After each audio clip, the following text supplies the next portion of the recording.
Hello everyone, कैसे हैं सभी बच्चे। देखिए, आज जो हम टॉपिक लेके आए हैं वो एक ऐसा टॉपिक है, पूरे यूट्यूब पर डिफरेंट और यूनिक टॉपिक है। ये टॉपिक ऐसा है, अगर आप यूट्यूब पे सर्च करेंगे तो मुझे ही लगता है कि पूरे यूट्यूब पे कहीं मिलेगा। टॉपिक का नाम है जेरेंट। देखिए, आप पीछे देख पा रहे हैं, और ये किसके लिए है स्पेशली मैं आपको बताऊं। 3 से 4 क्वेश्चन की अगर हम बात करें, जो आपका बैंक पीओ का एग्जाम होता है ना। अभी बैंक पीओ किसका बैंक पीओ, या तो एसबीआई बैंक पीओ या कोई भी आईबीपीएस बैंक पीओ, किसी भी बैंक एग्जाम के लिए पीओ या क्लर्क या किसी भी एग्जाम के लिए ये टॉपिक सबसे ज्यादा मोस्ट इंपोर्टेंट है।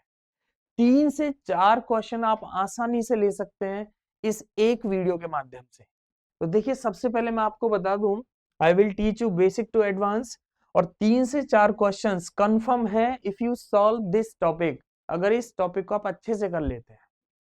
तो देखिए, शुरू करते हैं भाई।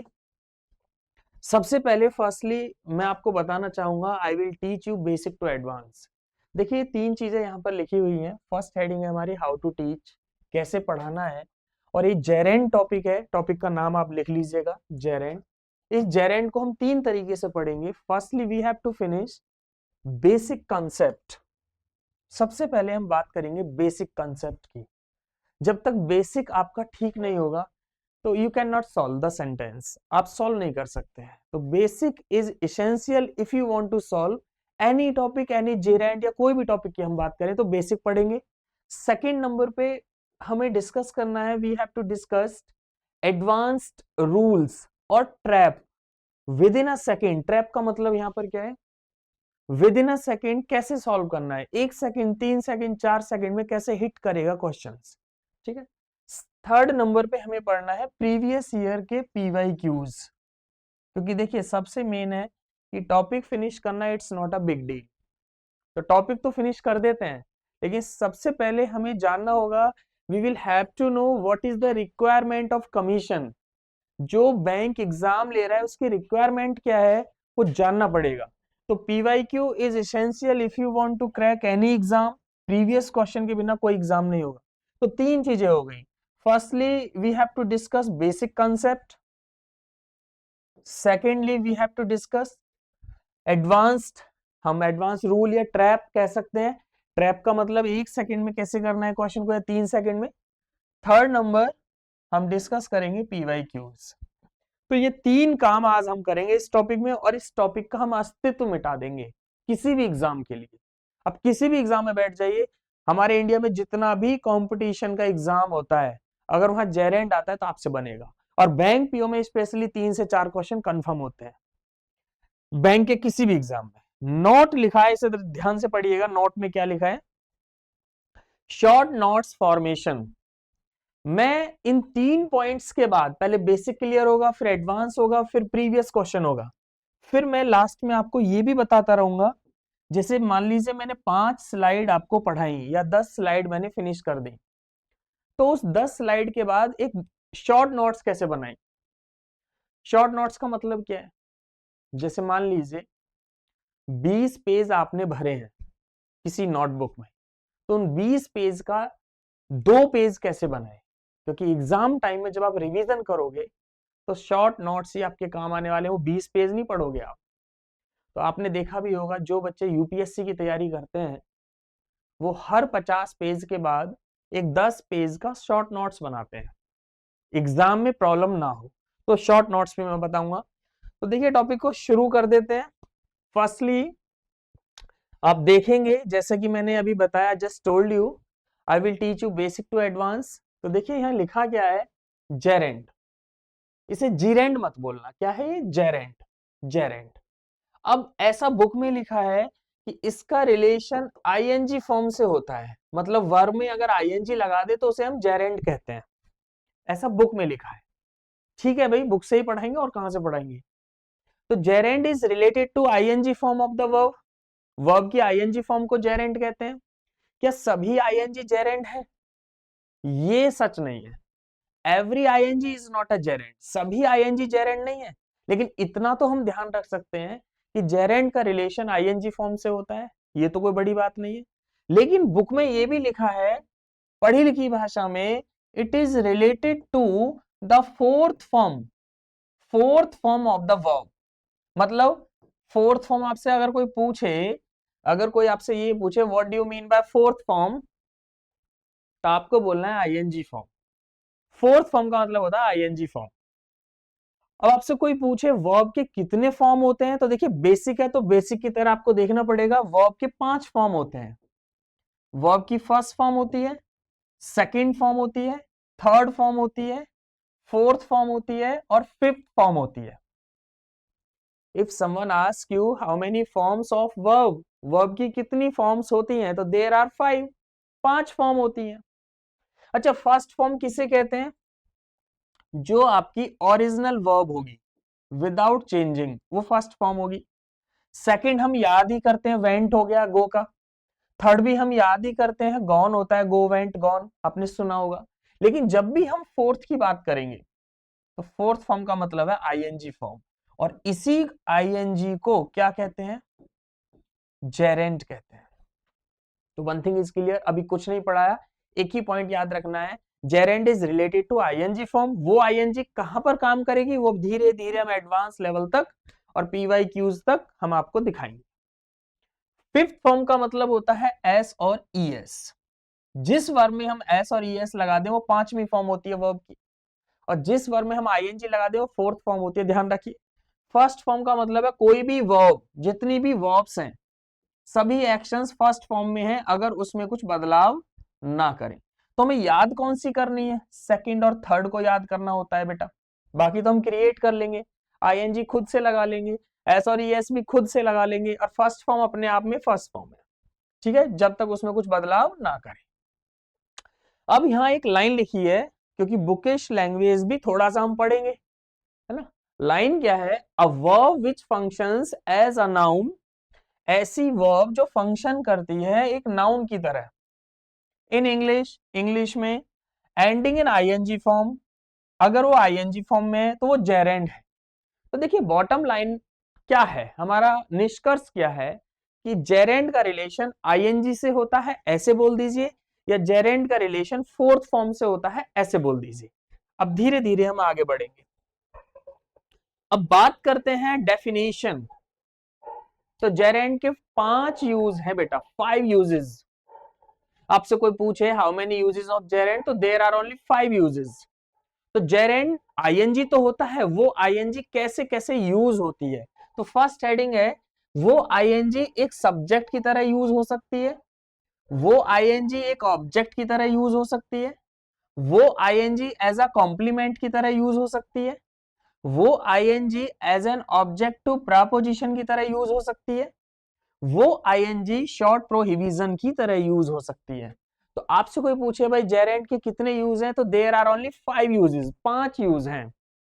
तो वो आईएनजी सब्जेक्ट हो सकती है, लिखा है ना एज अ सब्जेक्ट, लिखा है gerund is used in a sentence as a subject, as an object, as a complement, as an object to preposition, short prohibition. तो there are only 5 uses in entire English of gerund. ध्यान रखिए। तो पहले हमें proof करनी है ये पांचों हेडिंग। तो फर्स्ट हेडिंग हम बनाएंगे सब्जेक्ट। तो नेक्स्ट स्लाइड पे देखिए भाई, यहां लिखा है एज अ सब्जेक्ट। अब हमें प्रूफ करना है कि वो आईएनजी एज अ सब्जेक्ट कैसे होगी। तो आप सभी बच्चे जानते हैं बेटा, हमें यह भी पढ़ाया गया है कि सेंटेंस की शुरुआत सब्जेक्ट से होती है फॉर द टाइम बीइंग, थोड़ी देर के लिए हम मान लेते हैं। और मान क्या लेते हैं? ज्यादातर होती ही है। कोई भी सेंटेंस है सब्जेक्ट से ही स्टार्ट होगा, ये बात क्लियर है, बिल्कुल बेसिक से, क्योंकि आगे चल के बैंक पीओ के मेंस तक के क्वेश्चन आप सॉल्व करेंगे। तो देखिए अगर हम यहां पर देखें तो बुक्स में भी यही लिखा है, a sentence starts with a subject. कोई भी सेंटेंस है सब्जेक्ट से शुरू होगा। ठीक है, अब एक सेंटेंस है walking is an exercise, walking is an exercise. तो मुझे बताइए इस सेंटेंस में firstly you have to search, आपको ढूंढना है इस सेंटेंस में वेयर इज द सब्जेक्ट। तो आप ध्यान से देखें तो सब्जेक्ट यहां पर वॉकिंग है या नहीं है? भाई सब्जेक्ट यहां पर वॉकिंग है या नहीं है? बिल्कुल है। तो देखिए ग्रामर का नेचर क्या है, ध्यान से सुनिए, एक ही बार में समझ आ जाएगा। अगर कोई सेंटेंस आईएनजी से शुरू होता है तो पूरे इंग्लिश में उसके दो काम होते हैं। Firstly we have to consider subject, और ये सब्जेक्ट क्यों है, क्योंकि in the starting of the sentence. लेकिन अगर वो आईएनजी में है तो you have to consider gerund, तो उसे हम जेरेंड भी बोलेंगे। One thing is clear, if any sentence is started from ing form, you have to consider subject as well as gerund. Book में क्या लिखा है ध्यान से देखिए, if a sentence starts with an ing form, it will be gerund and will function as the subject, क्योंकि वो subject की तरह काम करेगा, क्योंकि in the starting of the sentence we have to consider subject. एक लाइन फिर से सुन लीजिए, अगर कोई सेंटेंस आईएनजी से शुरू होगा तो वो सब्जेक्ट का भी काम करेगा और जेरेंड का भी काम करेगा, बस इतना ध्यान रखना है। अब आगे बढ़ते हैं, एक सेंटेंस फिर से आ गया, doing is difficult, doing is difficult. अब मुझे बताइए इस सेंटेंस में डूइंग क्या है, एक तो स्टार्टिंग में है तो we have to consider subject, हमें सब्जेक्ट कंसीडर करना है, और एक आईएनजी फॉर्म में है तो सेकंड क्या हो गया, एक जेरेंड हो गया। कोई दिक्कत यहां तक, कोई दिक्कत नहीं होनी चाहिए। कहानी वही है, अगर कोई सेंटेंस आईएनजी से स्टार्ट होगा तो उसके दो काम है, सब्जेक्ट और जेरेंड। फिर से एक सेंटेंस, ये तो सीडीएस में भी आया था और बैंक में तो आता ही है, हर एग्जाम में एक क्वेश्चन आता है, smoking is injurious to health. और इस सेंटेंस को आप कहां कहां नहीं देखते हो बताइए। इस सेंटेंस में स्मोकिंग के दो काम कौन से हैं सर, एक तो ये सब्जेक्ट है और दूसरा ये जेरेंड है। तो वन थिंग इज क्लियर, अगर कोई सेंटेंस आईएनजी से स्टार्ट होगा तो वो सब्जेक्ट के साथ साथ जेरेंड होगा। इतनी सी बात है, कोई टेंशन नहीं है, थर्ड क्लास का बच्चा सीख जाएगा। क्लियर। फिर से सेकंड हेडिंग आपके सामने है, क्योंकि मैंने बताया था जेरेंड के 5 यूज हैं, वो स्टार्टिंग में 5 हेडिंग थी एज अ सब्जेक्ट, वो हमने क्लियर कर लिया। सेकंड हेडिंग है एज एन ऑब्जेक्ट। अब मुझे बताइए जेरेंड क्या ऑब्जेक्ट भी हो सकता है, तो प्रूफ करेंगे। पहले ध्यान से एक बार रीड कीजिए लिखा क्या है, और लिखने से पहले या समझने से पहले एक लाइन का आंसर दीजिए कि सब्जेक्ट तो स्टार्टिंग में होते हैं सेंटेंस के, ये ऑब्जेक्ट कहां होते हैं। अब ये मत कहना लास्ट में होते हैं। An object is used after the verb, object का यूज वर्ब के बाद होगा। फॉर द टाइम बीइंग, थोड़ी देर के लिए ध्यान रखेंगे कि ऑब्जेक्ट किसके बाद आएगा, वर्ब के बाद आएगा। ध्यान से देखिए बुक में क्या लिखा है, an object is used after verb, मैंने भी यही बोला, वर्ब के बाद ही ऑब्जेक्ट होगा। अब यहां पर देखिए, यहां पर एक नोट लिखा है, इस लाइन को ध्यान रखिएगा, two verbs are not used together in a sentence in the sense of gerund. दो वर्ब एक साथ यूज नहीं होती जेरेंड के सेंस में, यह बात ध्यान रखिएगा। अगर मान लीजिए, ध्यान से देखिए, यहां पर एक मैं छोटा सा कुछ लिख रहा हूं, जैसे मैंने लिखा वर्ब और फिर से मैंने लिखा वर्ब, क्या ये सेंटेंस ठीक है, बिल्कुल नहीं, ये रॉन्ग सेंटेंस है। I just told you two actions can not be used together in a sentence, दो एक्शन एक साथ नहीं आएंगे। देखो ध्यान से देखिए, two verbs are not used together in a sentence in the sense of gerund, gerund के सेंस में दो एक्शन एक साथ नहीं आएंगे।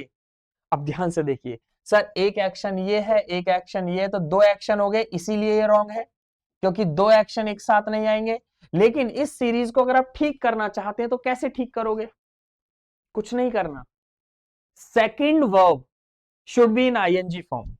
जो सेकंड वाली वर्ब है, फर्स्ट को कॉपी कर लेंगे, जो सेकंड वाली वर्ब है उसमें आपको सिर्फ आईएनजी लगा देना है और वो आपका सेंटेंस करेक्ट हो जाएगा। तो one thing is clear, if you got two actions together, अगर आपको दो वर्ब एक साथ मिलती है और आपको जेरेंड के सेंस में यूज करना है, तो सेकंड वर्ब में आप आईएनजी लगाएं तो आपका सेंटेंस करेक्ट हो गया। यहां पर देखिए, I like listen to music, like एक वर्ब है, सारे बच्चे जानते हैं, everybody knows. Listen is also verb, I just told you two actions can not be used together, दो वर्ब एक साथ नहीं आती हैं। तो एक वर्ब ये है, एक वर्ब है, इसीलिए देखो क्या लिखा है यहाँ पर, इनकरेक्ट, ये रॉन्ग है। लेकिन मैंने क्या सिखाया, दो वर्ब अगर एक साथ यूज करनी है तो second verb should be in ING form. तो ध्यान से देखिए, फर्स्ट वर्ब हमने कॉपी की, सेकंड वर्ब में हमने आईएनजी लगाया, तो आप मुझे बताइए कि ये सेंटेंस आपका क्या हो गया, करेक्ट हो गया। तो मैं फिर से एक बार रिमाइंड करा दूं, जब भी दो एक्शन एक साथ हो in the sense of gerund, gerund के सेंस में we have to use ING form. कहने के लिए तो ये भी कहते हैं सॉरी टू से, लेकिन वो इन्फिनेटिव हो गया। मैं बार बार बोल रहा हूं, जेरेंड के सेंस में सेकंड वर्ब हमेशा आईएनजी फॉर्म में होगी जब भी दो वर्ब एक साथ होंगी। तो वन थिंग इज क्लियर, अगर मैं इस लिसनिंग का काम देखूं, एक बार मैं यहां से रफ करूंगा, इस लिसनिंग का अगर मैं काम देखूं तो ये वर्ब है, अगर ये वर्ब है तो ये क्या बन जाएगा, ऑब्जेक्ट। लेकिन ये आईएनजी फॉर्म में है तो क्या बन जाएगा, जेरेंड। तो एक बात क्लियर है, मुझे यही प्रूफ करना था, क्या जेरेंड ऑब्जेक्ट के फॉर्म में यूज हो सकता है। ध्यान से देखिए, बिल्कुल हो सकता है। जब एक वर्ब के बाद सेकंड वाली वर्ब में आईएनजी होगा तो उसके दो काम होते हैं, object as well as gerund. तो ये बात हमें प्रूफ करनी थी। अब आ जाइए नेक्स्ट पर चलते हैं। फिर से दो सेंटेंस है, जरा ध्यान से देखिए, he likes read a book. अब ध्यान से यहां पर देखिएगा, लाइक एक वर्ब है, रीड इज ऑल्सो वर्ब। जब दो वर्ब एक साथ हैं तो मैंने आपको अभी पढ़ाया है, I just told you, two verbs can not be use together, दो वर्ब एक साथ यूज नहीं होंगे in the sense of gerund. तो one thing is clear, it's a wrong. लेकिन ठीक करने के लिए क्या करना है, सेकंड वर्ब में आईएनजी लगाना है और कुछ नहीं करना। तो ध्यान से देखिए, लाइक्स हमने ऐसे ही लिख लिया वर्ब, लेकिन सेकंड वाली वर्ब में हमने क्या लगा दिया, आईएनजी फॉर्म। तो अब मुझे बताइए ये सेंटेंस क्या हो गया बेटा, करेक्ट हो गया। देखिए मैंने अभी थोड़ी देर पहले बताया था, तीन तरीके से टॉपिक को फिनिश करूंगा, पहले बेसिक होगा, फिर एडवांस होगा, फिर पीवाईक्यूज होंगे, प्रीवियस क्वेश्चन बैंक के। जब ये चीजें क्लियर नहीं है तो वहां पर आप तुक्का मारेंगे, कुछ भी करेंगे। कॉन्सेप्ट इज एसेंशियल, ये पढ़ना पड़ेगा आपको, ठीक है। तो अभी बेसिक है तो बेसिक की तरह ही सेंटेंस लेके चलेंगे, ऐसा नहीं एकदम से बैंक वाले क्वेश्चन करा दो सर, कैसे करा दे भाई, पहले बेसिक, उसके बाद एडवांस, फिर पीवाईक्यूज। अब मुझे बताइए इस वर्ब के काम क्या है। अब लाइक एक वर्ब है तो ये ऑब्जेक्ट हो गया, और ये आईएनजी फॉर्म में है तो ये क्या हो गया, जेरेंड हो गया। और हमें क्या प्रूफ करना था कि ऑब्जेक्ट के फॉर्म में क्या जेरेंड हो सकता है, हो सकता है। सामने देखिए, वर्ब के बाद सेकंड वर्ब में आईएनजी फॉर्म, क्लियर। यहां से आगे बढ़ते हैं, एक सेंटेंस है, सेंटेंस इंप्रूवमेंट का है। ध्यान से देखिए, there are 4 options over here, you have to choose one. 4 option है, एक को चुनना है। सेंटेंस बड़े ध्यान से पढ़िएगा क्या लिखा है, इसको हम सेंटेंस इंप्रूवमेंट कहते हैं, अंडरलाइन करके जो पूछता है। 4 ऑप्शन होते हैं, you have to choose one, एक चुनना है। Sentence should be meaningful, sentence meaningful होना चाहिए। पढ़िए क्या लिखा है, he stopped to work an hour ago, sentence improvement bracket में लिखा है। अब यहाँ 4 ऑप्शन है, ए ऑप्शन दिया है to have worked, B option में वर्कड, सी में लिखा है working, D is the no improvement. अगर आपको लग रहा है कि ये सेंटेंस ठीक है, there is no mistake in this sentence, आपको लगता है इस सेंटेंस में कोई गलती नहीं है, तो आप आंसर देकर भाग जाइए, नो इंप्रूवमेंट। लेकिन आपको लग रहा है कि मैं बदलाव कर सकता हूं, इसी को कहते हैं सेंटेंस इंप्रूवमेंट। लेकिन बैंक लेवल के क्वेश्चन थोड़े से टफ होते हैं बच्चे, ये तो अभी बेसिक है तो बेसिक की तरह जान लीजिए। अभी मैंने पढ़ाया स्टॉप्ड, फिर से बताइए क्या है, यहां एक वर्ब है, और मैंने बताया जब भी आप सेकंड वर्ब यूज करेंगे किसी वर्ब के बाद तो we have to use ING form, fourth form ING form, gerund के सेंस में। तो बताइए क्या टू वर्क लिखेंगे, नहीं। तो आईएनजी किस में दिख रहा है, बताइए। एक ही ऑप्शन है, C is the right answer, working. इतना समझ आ गया, बेसिक है, बेसिक की तरह समझ लीजिए। जब भी दो एक्शन एक साथ होंगे second verb should be in ING form in the sense of gerund, ये बात ध्यान रखिए। थोड़ी देर के लिए आगे चल के एडवांस चीजें हो जाएंगी, समझ आ जाएगा क्यों आईएनजी था यहां, अभी थोड़ा वेट करना है। तो यहां से देखिए बेटा, सी इज द राइट आंसर, बिल्कुल ठीक है, वर्किंग आपका आंसर हो जाएगा। एक सेंटेंस और है आपके सामने, और सेंटेंस क्या है? I have not finished to paint the door, और सेंटेंस इंप्रूवमेंट है। टू पेंट का रिप्लेसमेंट क्या हो सकता है यहां? टू पेंट की जगह ऑप्शन में से क्या आएगा? अगर टू पेंट अपनी जगह ठीक है तो नो इंप्रूवमेंट लगाइए और भाग जाइए, या फिर आप बदल दीजिए। अब मुझे एक बात बताइए, finished is the verb over here. सारे बच्चे जानते हैं फिनिश एक वर्ब है, इसमें तो कोई पढ़ाने वाली चीज नहीं है। लेकिन if you want to use again, फिर से आप वर्ब का यूज करेंगे, तो मैंने बताया बेटा पेंट इज ऑल्सो वर्ब, और दो वर्ब जेरेंट के सेंस में कैसे यूज होती हैं? सेकेंड वर्ब में आईएनजी फॉर्म। तो मुझे बताइए किस ऑप्शन में आईएनजी फॉर्म है? There is only one option, C is the right answer over here. बड़ा आसान है, बेसिक अगर ठीक से कर लिया, एडवांस में 2-3 सेकंड से ज्यादा आप नहीं लोगे, यू कैन इजीली सॉल्व। चलिए, सी बिल्कुल ठीक है, पेंटिंग, क्योंकि नेक्स्ट स्लाइड पे मैं आंसर देता हूं ताकि आप अच्छे नोट्स बना सके। अब आ जाइए, हमने बताया था जेरेंट 5 तरीके से यूज होता है, 2 तरीके से हम फिनिश कर चुके हैं। थर्ड हमारा क्या है? क्या जेरेंट एज अ कॉम्प्लीमेंट हो सकता है? बताया ना 5 यूजेस। तो थर्ड नंबर क्या है? क्या एज अ कॉम्प्लीमेंट हो सकता है?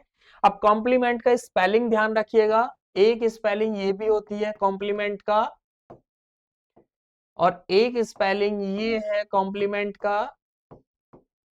इसका मतलब है किसी की प्रशंसा करना, एडमायर, तारीफ करना। ठीक है, यहां लिख देता हूं एडमायर। और ये वाला जो कॉम्प्लीमेंट है, अब सीखेंगे क्या है। तो स्पेलिंग को ध्यान रखें, एनडीए में भी आ चुका है, बैंक तो छोड़िए, कई बार क्वेश्चन आया है कि 4 नंबर में क्वेश्चन होता है एनडीए में एक, अगर ध्यान रखें तो बैंक में कैसे क्वेश्चन आएंगे अब देखते हैं। पहले what do you mean by complement, सबसे पहले आपको जानना होगा। अच्छा, सब्जेक्ट कहां होता है? इन the starting of the sentence. Object कहां होता है? वर्ब के बाद। ये बात आप सब जानते हैं। आपसे अब कोई पूछे कॉम्प्लीमेंट कहां होता है, तो कुछ नहीं करना, जो इनकम्प्लीट को कंप्लीट करेगा, ध्यान से सुनिएगा, उसे कॉम्प्लीमेंट कहते हैं। या बुकिश में क्या लिखा है आपकी किताबों में, ध्यान से देखिए, इट इज अ वर्ड, एक वर्ड है, ठीक है, क्लॉज, फ्रेज, ठीक है, that's needed to complete a given expression. वही तो कह रहा हूं, जो आइडिया को पूरा करेगा, सेंटेंस के मीनिंग को जो शब्द पूरा करेगा, उसे कॉम्प्लीमेंट कहते हैं। बस खत्म हुआ। अब समझिए ध्यान से, अगर मैं ये सेंटेंस आपको दूं और यहां मैं रुक जाऊं इतना ही बोलकर, जितना बॉक्स में लिखा है, हिज हैबिट इज, बस, क्या ये कंप्लीट आइडिया है? नहीं है ना। इसके बाद कोई शब्द आएगा तभी तो इसका मीनिंग बनेगा। तो आप मुझे बताइए, अगर मैं इतना ही रुक जाऊं, हिज हैबिट इज, और मैं फिर बाद में बोलूं गुड, सेंटेंस पूरा हो गया। या मैं बोलूं his habit is bad, sentence पूरा हो गया।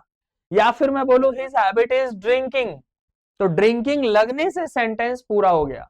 या फिर मैं बोलूं हिज हैबिट इज स्मोकिंग, तो स्मोकिंग लगने से सेंटेंस का आइडिया पूरा हो गया। और ग्रामर कहता है जो सेंटेंस के आइडिया को पूरा करेगा वो कॉम्प्लीमेंट होगा, कॉम्प्लीमेंट। अब ध्यान से सुनिए, अगर मैं ये 2 शब्द लगा दूं इस सेंटेंस के बाद, ये 2 शब्द, तो बताइए ये कॉम्प्लीमेंट है? बिल्कुल है। क्या ये जेरेंड है? नहीं है। क्यों सर? जेरेंड का मतलब तो आईएनजी फॉर्म होता है। लेकिन इन 2 शब्द को लगा दूं मैं, ड्रिंकिंग और स्मोकिंग, क्या ये कॉम्प्लीमेंट है? सर बिल्कुल है, क्योंकि सेंटेंस के मीनिंग को पूरा कर रहा है। क्या ये जेरेंड है?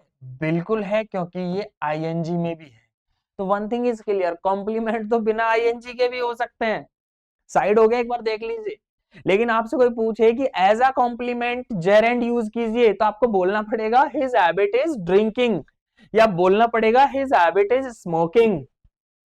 लेकिन आपने अगर बोल दिया हिज हैबिट इज गुड, तो गुड कॉम्प्लीमेंट तो है लेकिन जेरेंड नहीं है। और हमें क्या प्रूफ करना है कि एज अ कॉम्प्लीमेंट क्या जेरेंड हो सकता है? तो आईएनजी एसेंशियल है, ध्यान रखिएगा। एक बार फिर से इस लाइन को पढ़ेंगे। मैंने लिखा है कि इन this sentence his habit is the subject. भाई सभी को पता है हिज हैबिट यहाँ सब्जेक्ट है या नहीं है? बिल्कुल है। Is the linking verb, is एक वर्ब है, सब बच्चे जानते हैं, बिल्कुल है। आगे लिखा है and good bad drinking smoking is the complement, बिल्कुल ठीक है। चारों शब्द 1 2 3 4 ये चारों शब्द सेंटेंस के आइडिया को पूरा कर रहे हैं, तो ये कॉम्प्लीमेंट है, और वही तो लिखा है because it completes the idea, क्योंकि ये कंप्लीट करता है आइडिया को, बिल्कुल ठीक। विदाउट इट, इसके बिना, वी वुड नॉट अंडरस्टैंड, हम नहीं समझेंगे। क्या नहीं समझेंगे? What his habit is, his habit what, आगे तो कुछ होना चाहिए, तो इसीलिए अधूरा सेंटेंस था। और इस सेंटेंस को पूरा करने के लिए जो शब्द आएगा वो कॉम्प्लीमेंट होगा, और आईएनजी फॉर्म में आएगा तो जेरेंट के साथ साथ कॉम्प्लीमेंट भी होगा। क्लियर हो गया? तो चलिए इसे एक बार स्क्रीनशॉट ले ले, मैं साइड हो गया अच्छे से। नेक्स्ट पे चलते हैं। अब कुछ यहां कॉम्प्लीमेंट के यूजेस हैं, कितने तरीके से यूज कर सकते हैं कॉम्प्लीमेंट को, पहले ध्यान से समझिए, बिल्कुल पहले किताब वाली भाषा नहीं। क्योंकि देखिए जो टीचर का काम होता है, टीचर का काम क्या होता है? बुक की लिखी हुई चीजों को डिलीवर करना, उसी को टीचिंग कहते हैं। क्या कॉम्प्लीमेंट मेरे घर बनता है? नहीं, बुक की लिखी हुई चीजों को ही डिलीवर करना ताकि बच्चा समझ सके, दैट इज कॉल्ड टीचिंग। और टीचिंग की डेफिनेशन भी क्या है? टीचिंग इज एन आर्ट, एक कला है, एज वेल एज साइंस, और साइंस भी है। तो ये टीचिंग का डेफिनेशन है। खुद समझना आसान है, किसी को समझाना दैट इज कॉल्ड टीचिंग। तो ये बात ध्यान रखिएगा। अब ध्यान से समझिए, यहाँ कॉम्प्लीमेंट तो हम समझ गए, सेंटेंस को आइडिया को पूरा करेगा। अब ये कॉम्प्लीमेंट कितने तरीके से यूज हो सकता है हमारी इंग्लिश में, ध्यान से देखिए क्या लिखा है। Subject complement after linking verb like is am are was were, मतलब ये कह रहा है कि is am are was were के बाद भी कॉम्प्लीमेंट हो सकता है। कैसे होगा? ध्यान से देखिए। इज अ टीचर एक कॉम्प्लीमेंट है। दे आर हैप्पी, हैप्पी एक कॉम्प्लीमेंट है। हिज हैबिट इज स्मोकिंग, तो स्मोकिंग एक कॉम्प्लीमेंट है। क्योंकि अगर हम आर टीचर या हैप्पी को या स्मोकिंग को हटा दें तो आइडिया पूरा नहीं होगा, और इन्हीं शब्दों से आइडिया पूरा है, इसीलिए कॉम्प्लीमेंट है। One thing is clear, is am are के बाद भी कॉम्प्लीमेंट हो सकता है। अगर मैं आपको बोलूं यू आर और मैं रुक जाऊं तो ये इनकम्प्लीट आइडिया है, और मैं बोलूं यू आर इंटेलिजेंट, तो जैसे ही इंटेलिजेंट वर्ड आया कंप्लीट आइडिया हो गया। और इंटेलिजेंट क्या है? सेंटेंस के मीनिंग को पूरा कर रहा है, और पूरा करने वाला शब्द कॉम्प्लीमेंट होता है। ठीक है, क्या कॉम्प्लीमेंट ऑब्जेक्ट कॉम्प्लीमेंट की तरह भी यूज होते हैं? कैसे भाई? ध्यान से सुनिएगा। सेंटेंस में वी सब्जेक्ट है, इलेक्टेड वर्ब है, हिम ऑब्जेक्ट है, मैं यहां ओ लिख रहा हूं ऑब्जेक्ट। तो बेटा इसके बाद जो प्रेसिडेंट है ये कॉम्प्लीमेंट है। तो ये कह रहा है क्या ऑब्जेक्ट के बाद भी कॉम्प्लीमेंट हो सकता है? बिल्कुल हो सकता है, आपके सामने सेंटेंस है। शी सब्जेक्ट है, पेंटेड वर्ब है, द वॉल एक ऑब्जेक्ट है, और ऑब्जेक्ट के बाद रेड क्या है? कॉम्प्लीमेंट।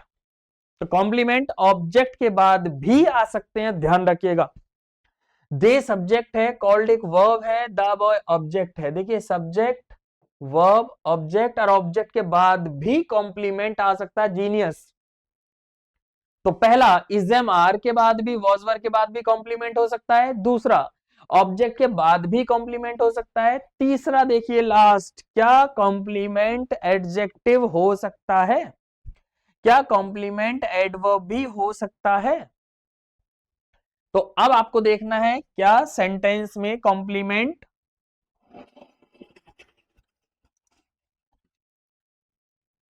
एडजेक्टिव एडवर्ब हो सकता है क्या? ध्यान से देखिएगा।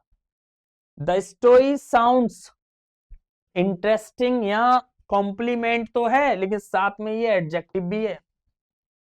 क्योंकि इंटरेस्टिंग किसको दिखा रहा है? स्टोरी, नाउन को मॉडिफाई कर रहा है, तो एडजेक्टिव नहीं हो जाएगा।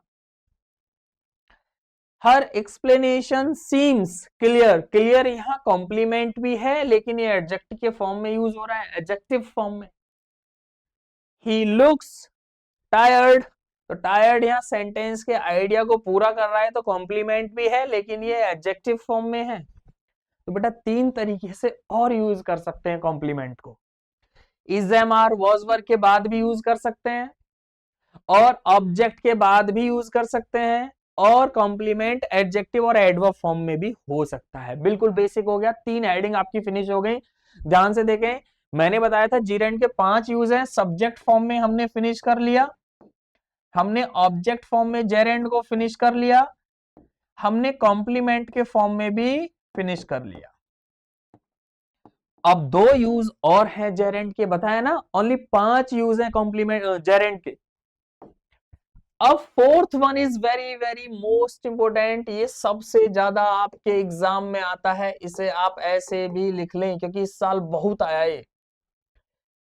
जेरेंड सब्जेक्ट फॉर्म में यूज होगा, सभी बच्चे जान गए, इन the starting of the sentence, sentence के स्टार्टिंग में। जेरेंड ऑब्जेक्ट फॉर्म में यूज होगा वर्ब के बाद, सभी बच्चों ने जान लिया। जेरेंड कॉम्प्लीमेंट में यूज होगा, कॉम्प्लीमेंट की तरह यूज होगा, तो वो भी आपने देख लिया, सेंटेंस के आइडिया को जो पूरा करेगा। अब 4th कहता है क्या gerund object of a preposition हो सकता है? नहीं आया समझ में? कोई दिक्कत नहीं, इसे ऐसे समझो, जब जब आपको प्रपोजिशन मिलेगा और उसके बाद अगर कोई आपको वर्ब मिलती है, तो there is no sentence like this. जहां प्रपोजिशंस होगा just after no need to verb, वहां वर्ब आती नहीं बेटा। Prepositions don't take verb. तो सर इसको ठीक करने के लिए क्या करना है? कुछ नहीं करना, प्रपोजिशन ऐसे ही रहेगा, वो जो वर्ब है उसे आप 4th फॉर्म में यूज कर दें तो वो सेंटेंस करेक्ट हो जाएगा। तो ये लाइन का मतलब ये है, कितना आसान है कि प्रपोजिशंस डोंट टेक वर्ब, कोई वर्ब नहीं लेता प्रपोजिशन, लेकिन वर्ब आ सकती है कंडीशन के साथ। और कंडीशन क्या है?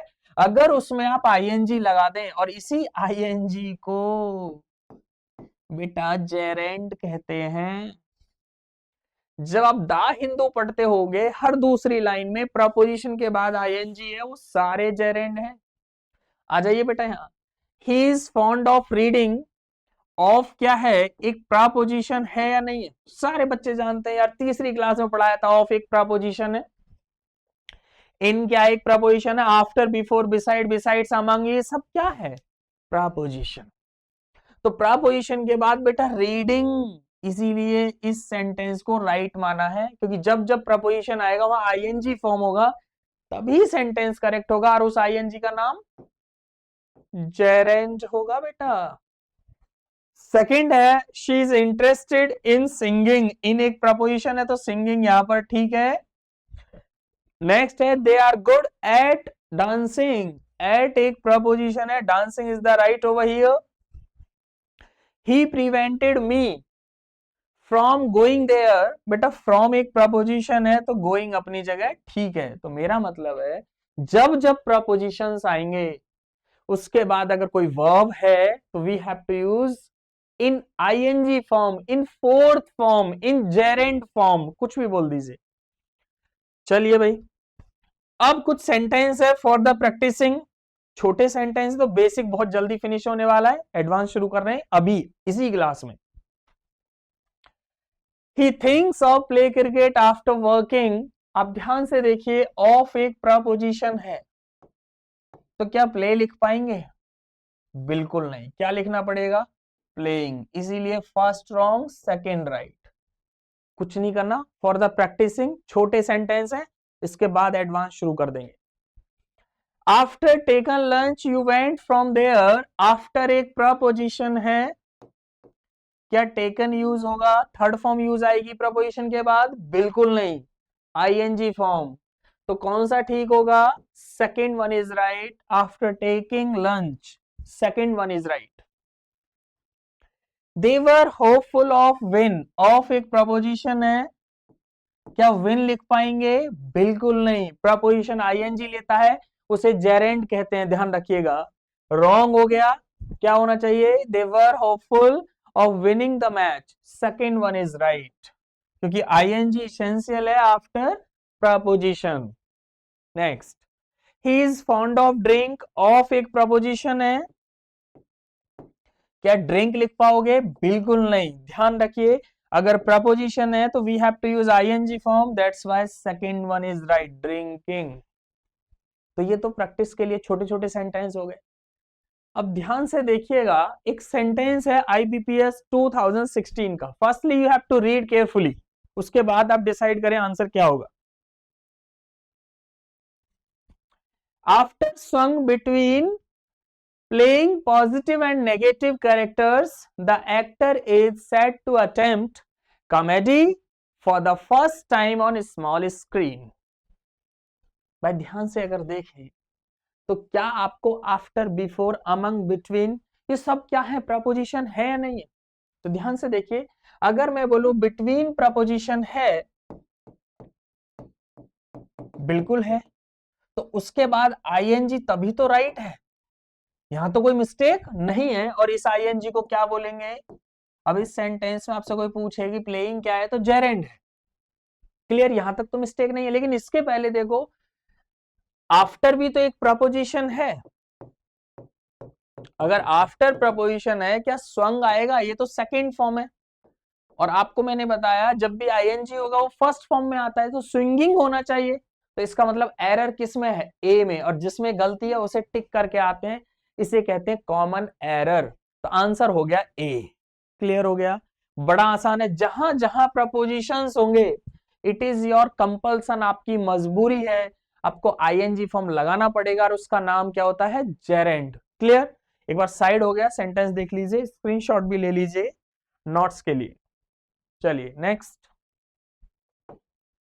अब यहां मैंने नेक्स्ट स्लाइड पे से आंसर दिया है, आंसर ए होगा, बिल्कुल ठीक है। अच्छा, आफ्टर सॉन्ग नहीं लिख सकते, है ना?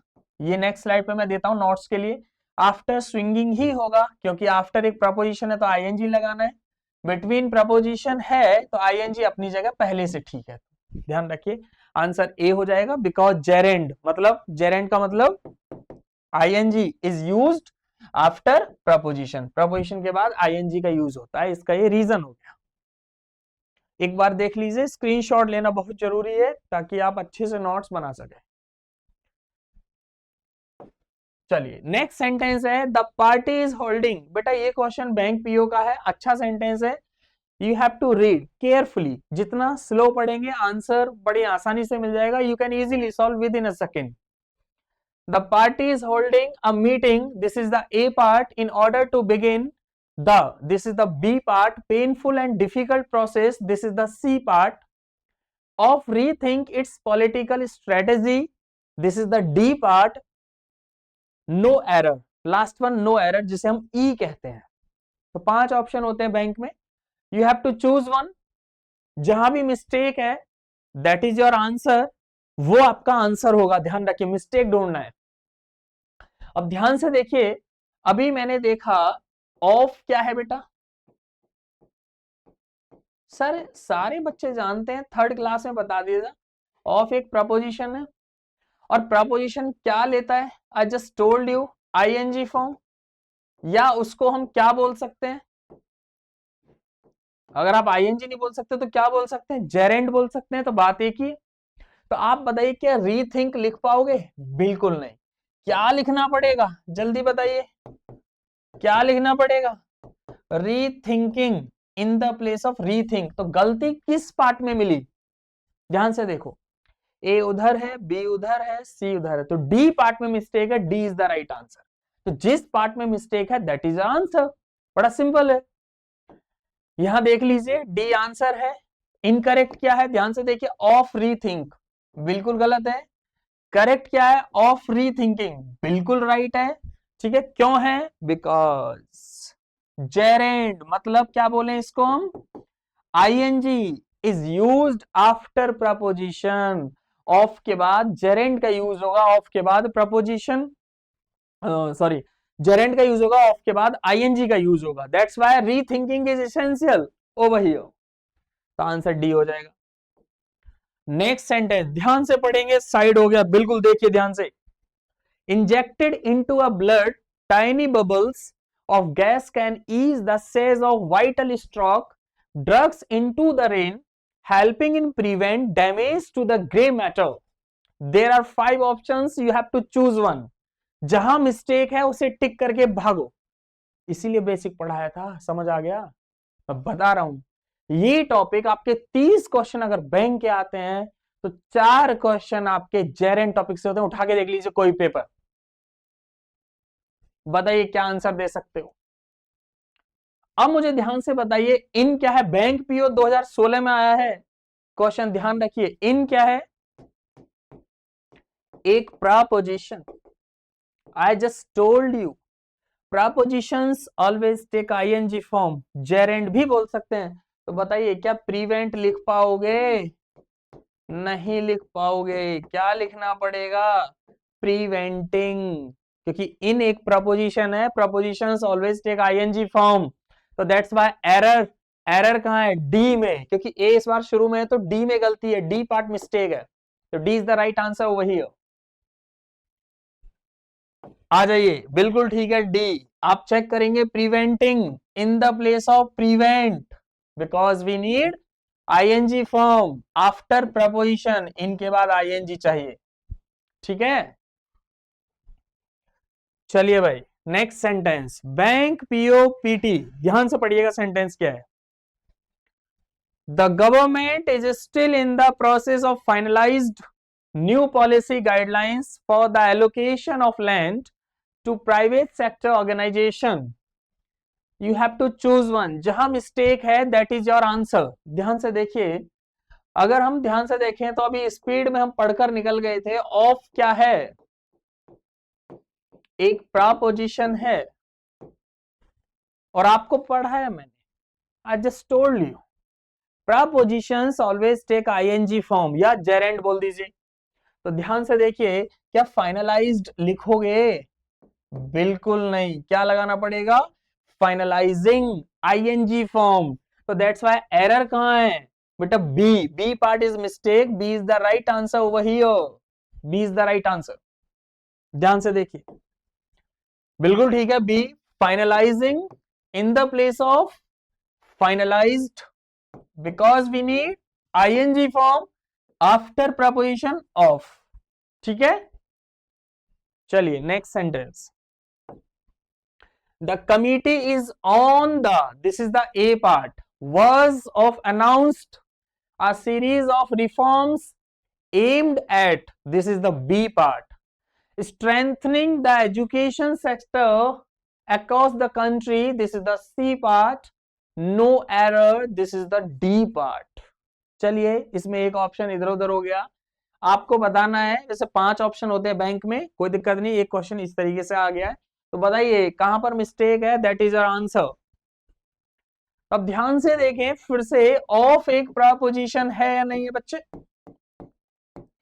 अगर ऑफ एक प्रपोजिशन है तो after that we have to use ING form, तो अनाउंस्ड नहीं लिखेंगे, क्या लिखना पड़ेगा? अनाउंसिंग। तो किस पार्ट में मिस्टेक है? बी में, B is the right answer over here. तो वन थिंग इज क्लियर, जहां जहां प्रपोजिशंस होंगे always we have to use ING form. बड़ा आसान है, उसे हम जेरेंड भी कहते। चलिए B is the right answer, बिल्कुल ठीक है।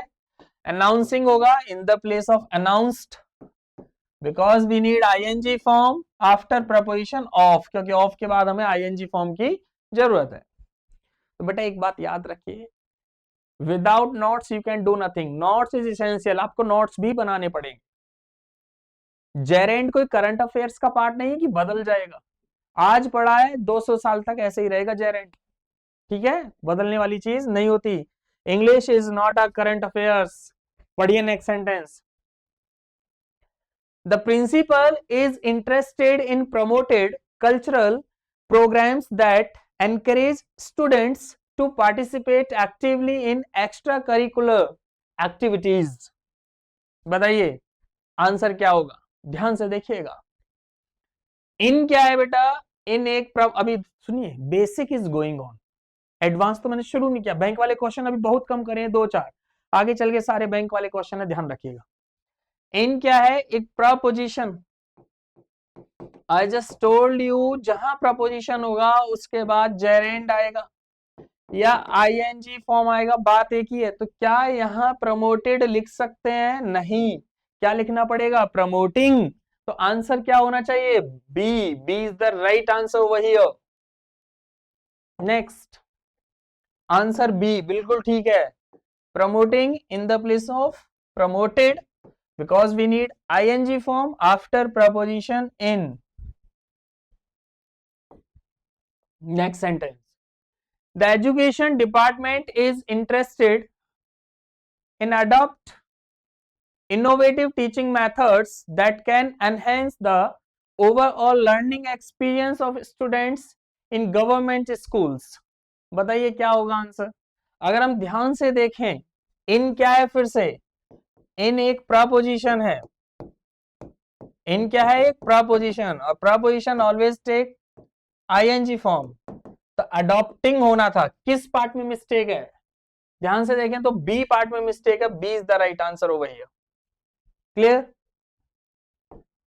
बिल्कुल ठीक है, B is the right answer. Adopting in the place of adopt, adopting ही होगा, because we need ING form after preposition in. ठीक है, नेक्स्ट पर चलते हैं। नंबर 5, मैंने बोला था कि 5 यूज है जेरेंड के। अब 5वां यूज अब आया है, वो 5 हेडिंग थी। तो 5वां यूज कहता है एज अ शॉर्ट प्रोहिबिशन, मतलब प्रोहिबिटेड सुना होगा, मेट्रो पे देखा होगा, निषेध, मना करना। तो शॉर्ट प्रोहिबिटेड की तरह भी हम यूज कर सकते हैं जेरेंड को। शॉर्ट में मना करना, निषेध। कैसे भाई? Sometimes gerunds ING are used after no, कभी कभी आईएनजी नो के बाद यूज होता है to express a short prohibition, मना करना, निषेध। जैसे you may have seen on the metro no parking, no smoking, no drinking. ध्यान से देखें, नो पार्किंग तो पार्किंग एक जेरेंड है, नो स्मोकिंग, स्मोकिंग एक जेरेंड है, क्योंकि शॉर्ट में मना करना आईएनजी के साथ, you have to consider gerund. No drinking gerund है, नो टॉकिंग जेरेंड है। मतलब no plus ING, short prohibition, prohibited sentence होते हैं आईएनजी फॉर्म में, ध्यान रखिएगा। यहां पर चेक कर लीजिए क्वेश्चन आ कैसे सकता है।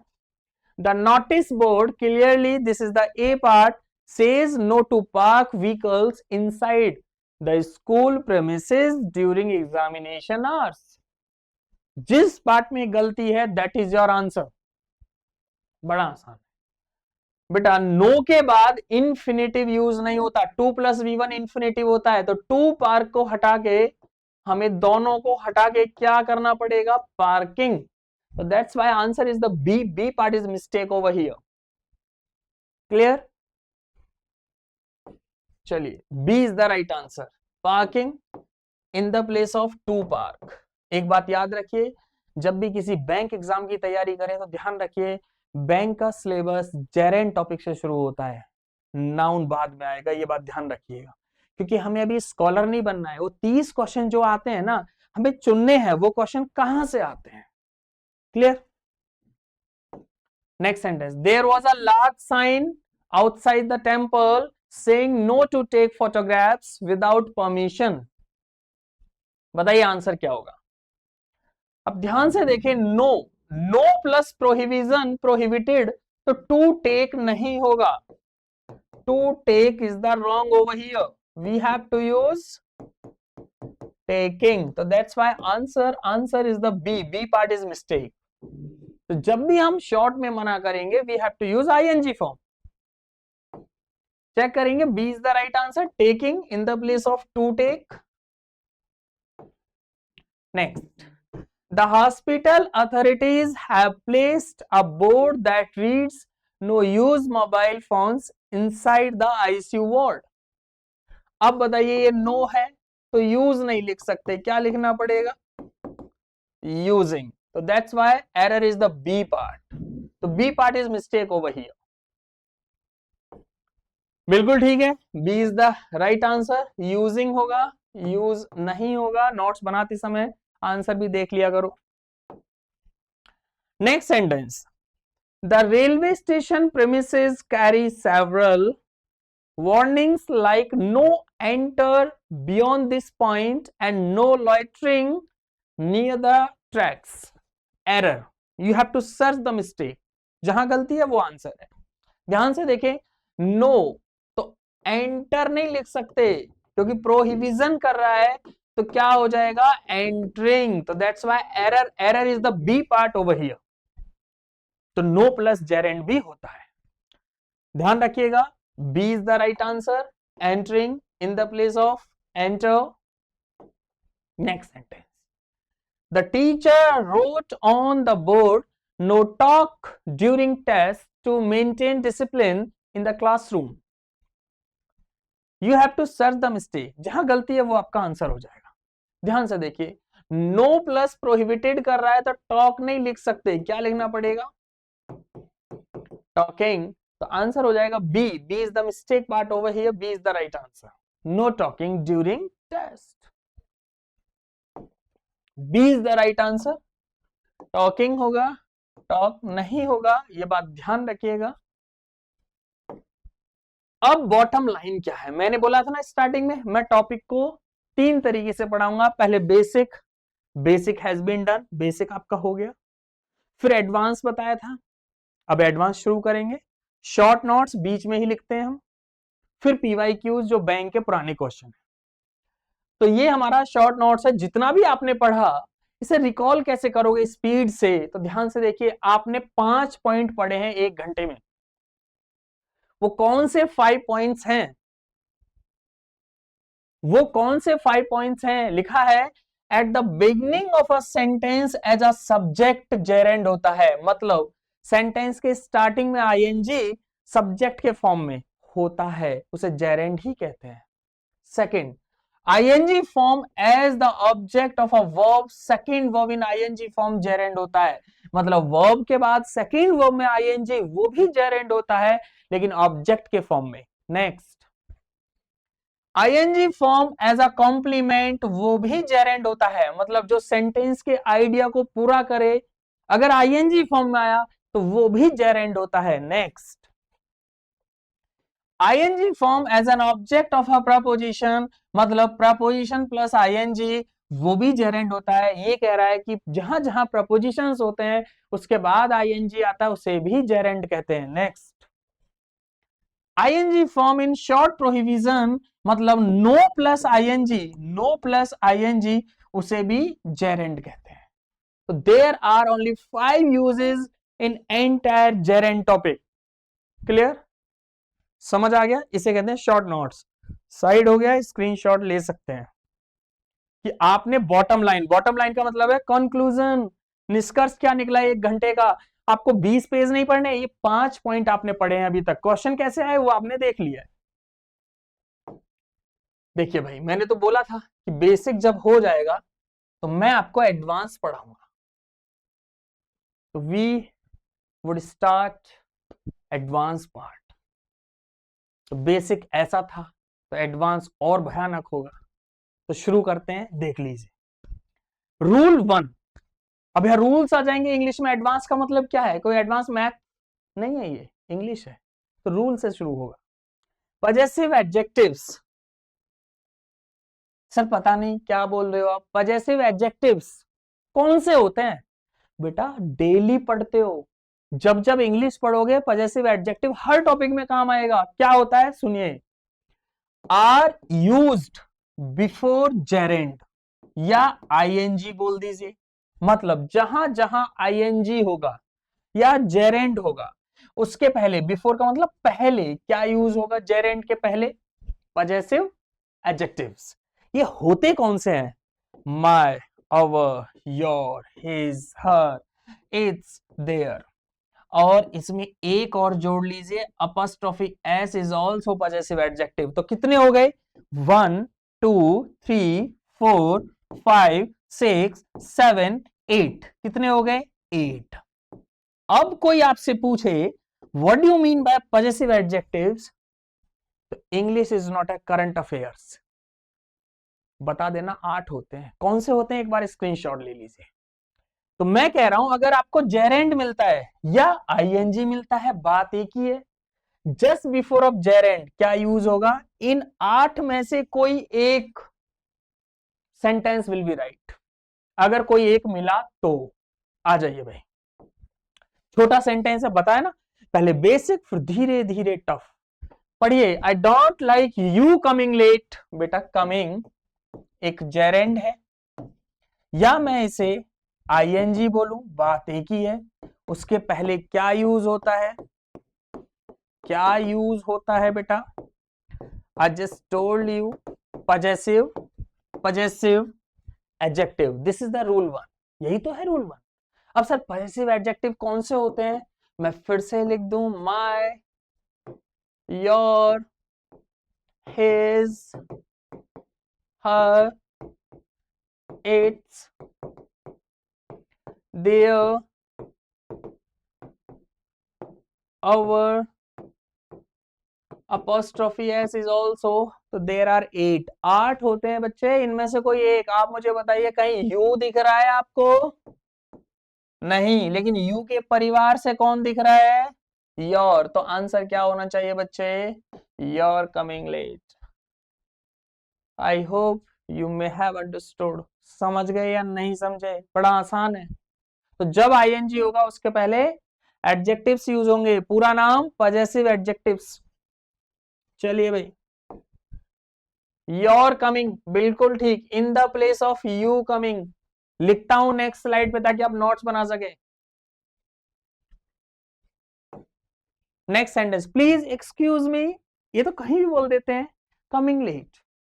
बताइए कमिंग क्या है? जेरेंड, या फिर इसे क्या बोले हम? ING form. Both are same. Just before of ING, just before of gerund, we have to use possessive adjectives। यही रूल है हमारा फर्स्ट। अब सर ये कितने होते हैं? 8 होते हैं सर। माय होता है, योर होता है, हिज होता है, हर, इट्स, देयर, आवर, 8 नंबर पे अपॉस्ट्रोफी एस इज ऑल्सो। तो ये 8 होते हैं बेटा, स्क्रीनशॉट ले लीजिए। इनमें से कोई एक होगा, दैट इज योर आंसर। तो अब मुझे बताइए, क्या मी दिख रहा है आईएनजी के पहले? नहीं। मी के परिवार से कौन दिख रहा है? माय। तो कंफर्म आंसर हो गया, my coming late. Nobody speaks like this. कोई बोलता नहीं है ऐसे। आंसर यही है, please excuse my coming late. चलिए नेक्स्ट देखिए, my coming in the place of me coming. Next sentence, they objected to Ram playing for the other team। भाई आई just told you, bar bar repetition है।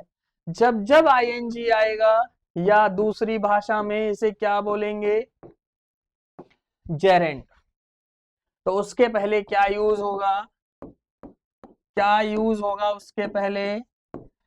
Possessive adjectives, जैसे my, your, his, her, its, their, our, apostrophe S is also. इनमें से कोई एक। क्या आपको यहां कुछ दिख रहा है पजेसिव एडजेक्टिव में से? बिल्कुल नहीं।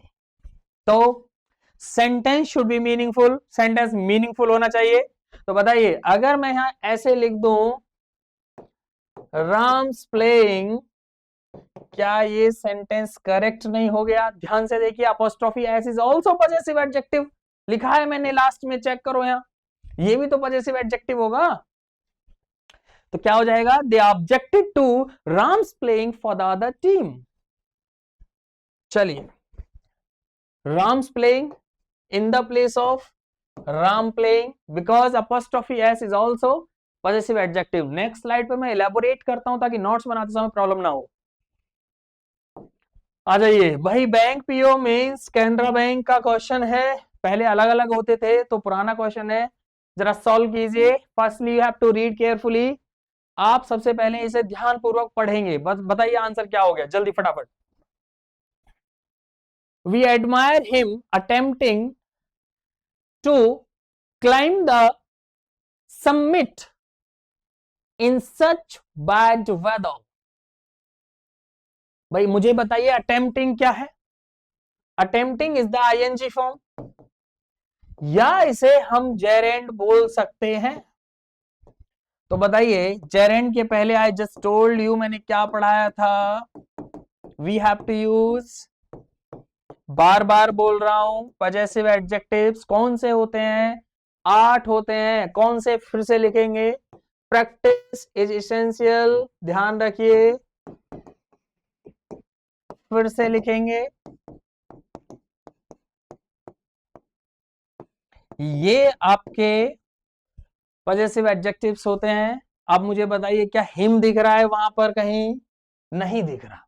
क्या दिख रहा है? हिम के परिवार से his, that's why error is over here, his attempting. तो गलती कहां मिली? बी में। B is the right answer.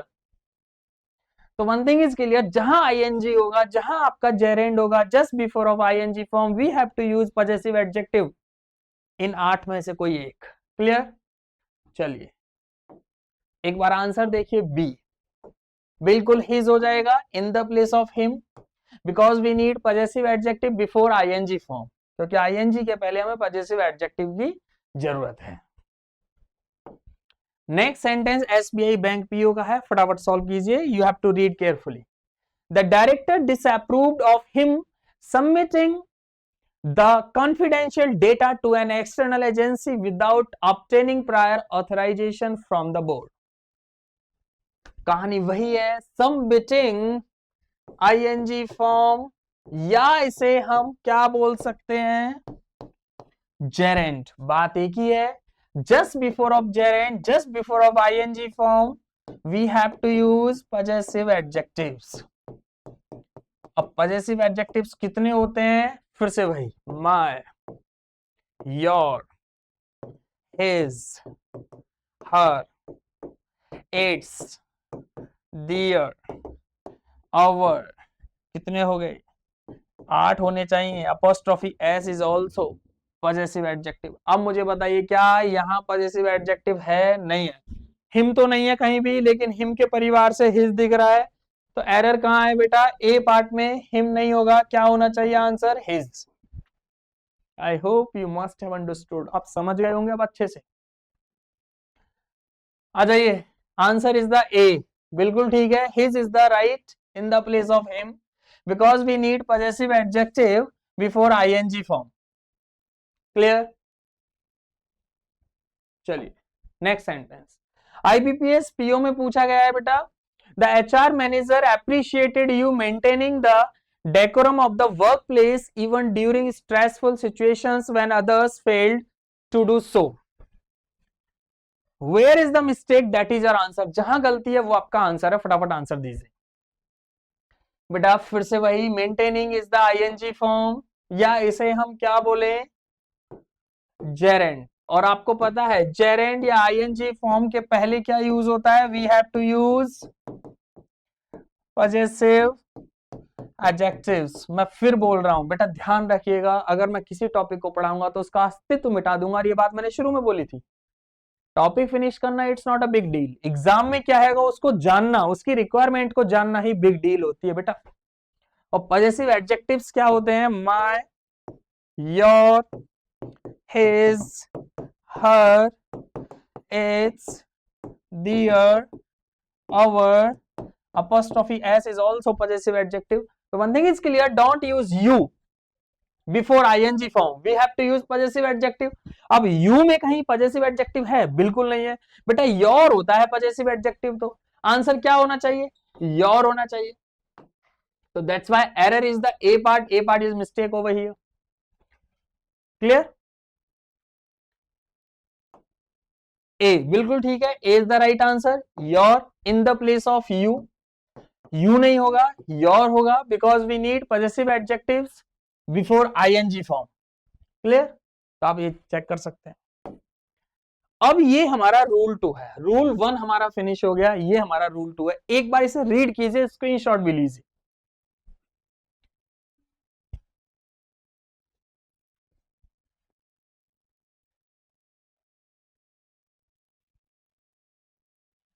एक बार स्क्रीनशॉट लीजिए, पढ़ लिया, एक बार पढ़ लीजिए।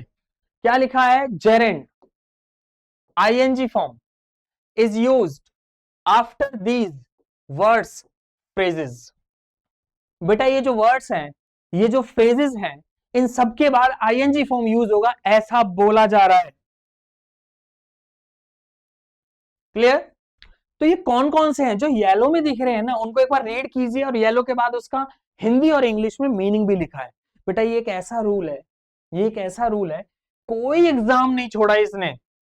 और मैंने आपको बताया कि बेटा क्वेश्चन को चुनना ही एक अकलबंदी का काम होता है, टॉपिक फिनिश करना नहीं। क्या रिक्वायरमेंट है वो जानना एसेंशियल है। पढ़िए फर्स्ट पे क्या लिखा है, लुक फॉरवर्ड टू, और इसका मीनिंग क्या है? To wait eagerly for something, किसी चीज का बेसब्री से इंतजार करना। हिंदी भी लिखा है, इंग्लिश भी लिखा है। सेकंड नंबर पे है with a view to, meaning है with the purpose of, Hindi है इस उद्देश्य से या इस मकसद से।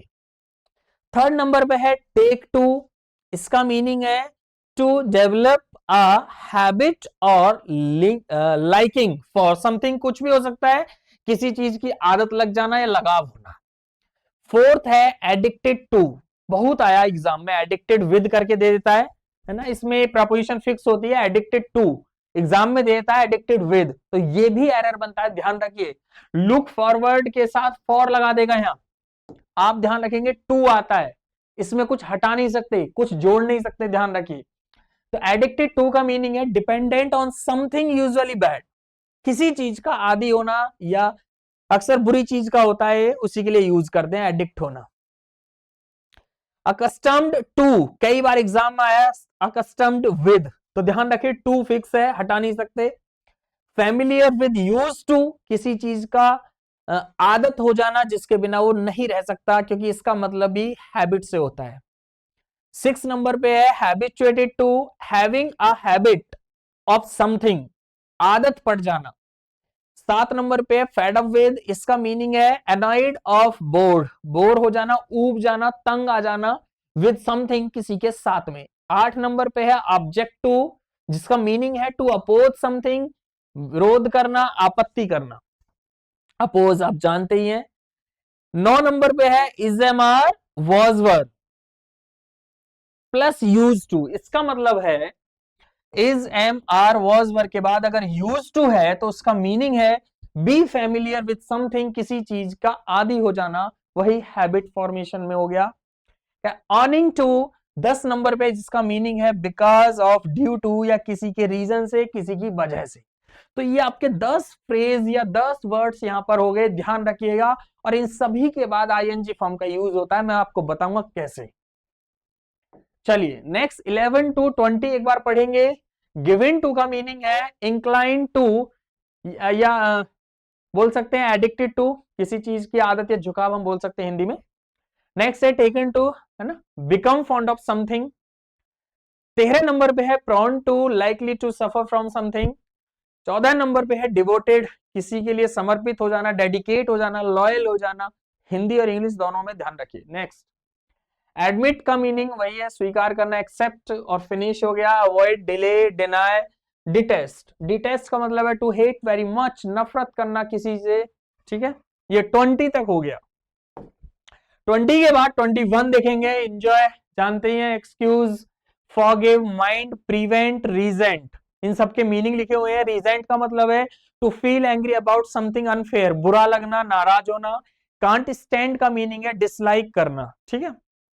Very much, unable to tolerate. Can't help का मतलब है unable to stop oneself from doing something, किसी के बिना नहीं रह सकता, खुद को रोक नहीं पाता, मजबूर हो जाता है, आदी हो जाता है, इसका मीनिंग है। इट इज नो यूज का मतलब है इट इज यूजलेस, कोई फायदा नहीं। इट इज नो गुड, इसका मीनिंग है it is of no benefits, कोई लाभ नहीं, बेकार। वर्थ का मतलब समझते हैं डिजर्व। रिग्रेट, पछताना, feel sorry about something. Stop, like, feel, consider, ये हो गए 36।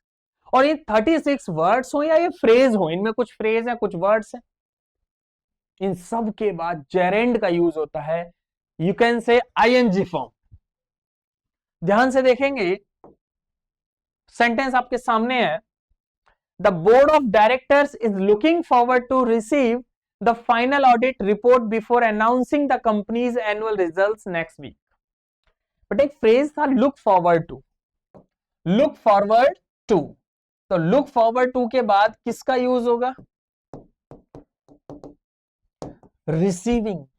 आई जस्ट टोल्ड यू, अगर ये 36 आपको फ्रेज मिलते हैं, we have to use gerund, we have to use ING form, हमें आईएनजी फॉर्म यूज करना है, हमें जेरेंड का यूज करना है। तो एरर किस पार्ट में, बी में, तो B is the right answer.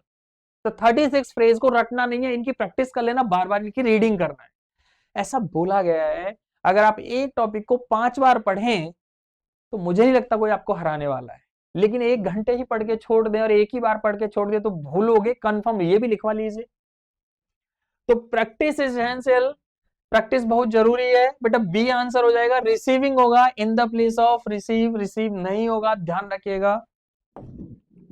With a view to, एक फ्रेज था वहां विद अ व्यू टू, तो आप प्रमोट नहीं लिख सकते, प्रमोटिंग, तो ए पार्ट में मिस्टेक है ना। Environmental awareness, the government has decided to organise seminars in every educational institution across the country, तो A is the right answer. Promoting होना चाहिए क्योंकि वहां एक फ्रेज था विद अ व्यू टू, तो इसके बाद भी जेरेंड का यूज होता है, आईएनजी फॉर्म का यूज होता है, तो यहां आईएनजी फॉर्म का यूज किया जाएगा। A part is mistake over here. Answer check करेंगे, बिल्कुल ठीक है, ए आंसर हो गया। प्रमोटिंग होगा in the place of promote, clear, because with a view to, to fix है, ध्यान रखिएगा, यहां हटा नहीं सकते टू को। He has taken to eat junk, taken to एक कंप्लीट फ्रेज है, आपकी लिस्ट में है टेकन टू, अब टेकन टू है तो ईट नहीं लिखेंगे, क्या लिखना पड़ेगा, ईटिंग लिखना पड़ेगा, क्योंकि जितने भी फ्रेज हैं सब आईएनजी लेते हैं, it's a nature of grammar, मेरा रूल नहीं है। Junk food regularly which is now affecting his health severely, तो एरर किस में है, ए पार्ट में है, A is the right answer, क्योंकि टेकन टू आपकी लिस्ट में था, अब टेकन टू फ्रेज है, फ्रेज है तो आईएनजी का यूज होगा, ईटिंग जंक, तो A part is mistake over here, बिल्कुल ए आंसर है, ईटिंग होगा in the place of eat, ध्यान रखिएगा। Next sentence you have to read carefully, ध्यान से पढ़ेंगे, यू कैन इजीली सॉल्व। पढ़िए क्या है, she is addicted to shop online during her free time even when she doesn't really need anything. There are 5 options, you have to choose one. जहां mistake है that is your answer. अब ध्यान से देखेंगे, addicted, addicted to एक complete phrase है, उस list में था ये बेटा, और फ्रेज क्या लेते हैं, आईएनजी फॉर्म, क्या लेते हैं, आईएनजी फॉर्म, या इसे हम दूसरी भाषा में जेरेंड भी बोल सकते हैं, बात एक ही। तो शॉप नहीं होगा, शॉपिंग ऑनलाइन होगा, तो यहां पर क्या होना चाहिए, आईएनजी, क्योंकि एडिक्टेड टू के बाद जेरेंड होता है, आईएनजी होता है, तो one thing is clear, A part is mistake, A is the right answer over here. Check करेंगे, बिल्कुल ठीक है, ए आंसर है, shopping in the place of shop. ध्यान रखिए, नेक्स्ट स्लाइड पे मैं आपको आंसर भी देता हूं और उसका रीजन भी बताता हूं, तो जब भी नोट्स बनाए तो क्वेश्चन के बाद वाली स्लाइड को ध्यान से देखें, मैं साइड भी हो जाता हूं, आप स्क्रीनशॉट भी ले सकते हैं। Next, the HR department is accustomed to deal with employee complaints related to salaries and work environment. 5 option है, you have to choose one, जहां मिस्टेक है वो आपका आंसर हो गया बेटा। accustomed to होता है, फ्रेज है, और आपको मैंने पढ़ाया जितने भी 36 फ्रेज थे, इनके बाद आईएनजी फॉर्म का यूज होगा, या फिर दूसरी भाषा में हम बोल सकते हैं जेरेंड का यूज होगा। तो डील नहीं लिख सकते, क्या लिखना पड़ेगा यहाँ, आईएनजी फॉर्म, डीलिंग। तो किस पार्ट में मिस्टेक है, मिस्टेक है बी में, तो B is the right answer होगा हियर, बी आपका सही आंसर होगा। एक बार चेक करेंगे, बिल्कुल ठीक है, बी आंसर है, डीलिंग होगा in the place of deal. बेटा उन 36 फ्रेज को, वर्ड्स को ध्यान से देखना है कौन से हैं, उनको पढ़ लेंगे तो you can easily solve. Next sentence है, after finishing the report she was fed up with to make continuous corrections as per the boss's instructions. There are 5 options, you have to choose one, जहां mistake है उसको आप टिक करके भागे। तो अब मुझे बताइए, यहां पर एक फ्रेज आपने लिखा था फेड अप विद, और एक फ्रेज है ये फेड अप विद, और फ्रेज क्या लेता है, ऑलवेज टेक्स आईएनजी फॉर्म। तो आप यहां टू मेक नहीं लिख सकते, यहां पर क्या लिखना पड़ेगा, मेकिंग। क्या लिखना पड़ेगा, making in the place of to make. ध्यान रखिए, फेड अप विद आपकी लिस्ट में था, तो इसलिए गलती कहां मिली, बी में, तो B is the right answer over here. बिल्कुल ठीक है, B is the right answer, making होगा in the place of to make. ठीक है, नेक्स्ट। अब कुछ प्रैक्टिस के लिए यहां फ्रेजेस की है, बड़ा ध्यान रखिए, practice is essential if you want to crack any exam. बिना प्रैक्टिस के आप कोई भी पेपर नहीं निकाल सकते, सिर्फ कोर्स करने से कुछ नहीं होने वाला है। मैंने स्टार्टिंग में बताया था, अगर मैं कोई टॉपिक पढ़ाऊंगा तो उसका जीवन खत्म कर दूंगा। आप किसी एग्जाम में बैठ जाना, CAT, MAT, GMAT, bank, कुछ नहीं है, UPSC, CSAT, CDS, NDA, AFCAT, bank, कुछ भी हो, जेरेंट है, आज के बाद इसका क्वेश्चन आपसे गलत नहीं होगा।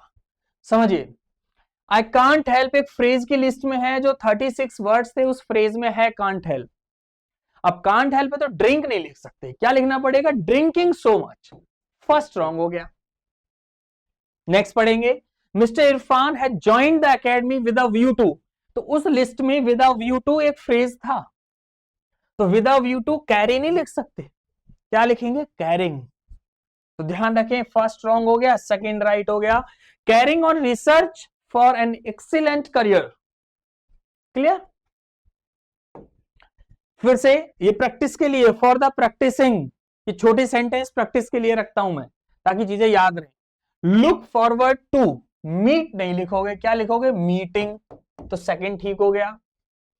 He is addicted to, addicted to एक फ्रेज था वहां, गैम्बल नहीं लिख सकते, क्या लिखेंगे, गैम्बलिंग। तो सेकंड राइट हो गया। ध्यान रखिएगा, नोट्स बनाएंगे तो कुछ होगा। He is looking forward to, फिर से आ गया फ्रेज में, लुकिंग फॉरवर्ड टू नहीं, टू तो ठीक है, लेकिन प्ले नहीं लिखोगे, क्या लिखोगे, playing cricket for his country. तो सेकंड ठीक है, फर्स्ट रॉन्ग है। He is given to drinks and smoke, बिल्कुल गलत है। ध्यान रखिए, गिवन टू एक फ्रेज की लिस्ट में है, तो पहले तो ड्रिंकिंग करेंगे और स्मोकिंग भी करेंगे, ध्यान रखिएगा। एंड से दो वर्ब जुड़ी हैं, एक ही फॉर्म में होंगी, तो ड्रिंकिंग एंड स्मोकिंग। तो second one is right, first one is wrong. Clear. Next, common errors of Geraint with corrections. कुछ ऐसे सेंटेंस हैं जो प्रैक्टिस के लिए रखे हुए हैं, क्योंकि बहुत सारी चीजें हैं, एक बार अच्छे से प्रैक्टिस हो जाएगी तो जेरेंट का क्वेश्चन कभी गलत नहीं होगा। एक बार रीड कीजिए, मैं साइड हो गया।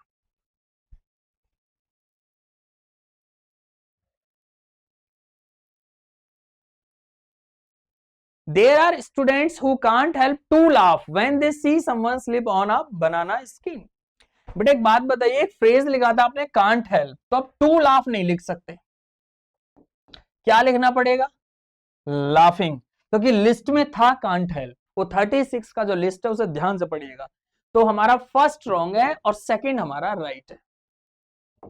Next, after work for 5 hours they stop to let the others catch up with us. बेटा आफ्टर बिफोर मैंने स्टार्टिंग में बताया था, ये क्या है हमारे लिए, प्रपोजिशन। और आपको पता है जहां जहां प्रपोजिशंस होते हैं वहां आईएनजी फॉर्म का यूज होगा, तो that's why we have to use walking. Walk नहीं होगा, तो second one is right, first one is wrong. पढ़े ना, propositions always take ING form, propositions always take gerund, पढ़े तो हैं।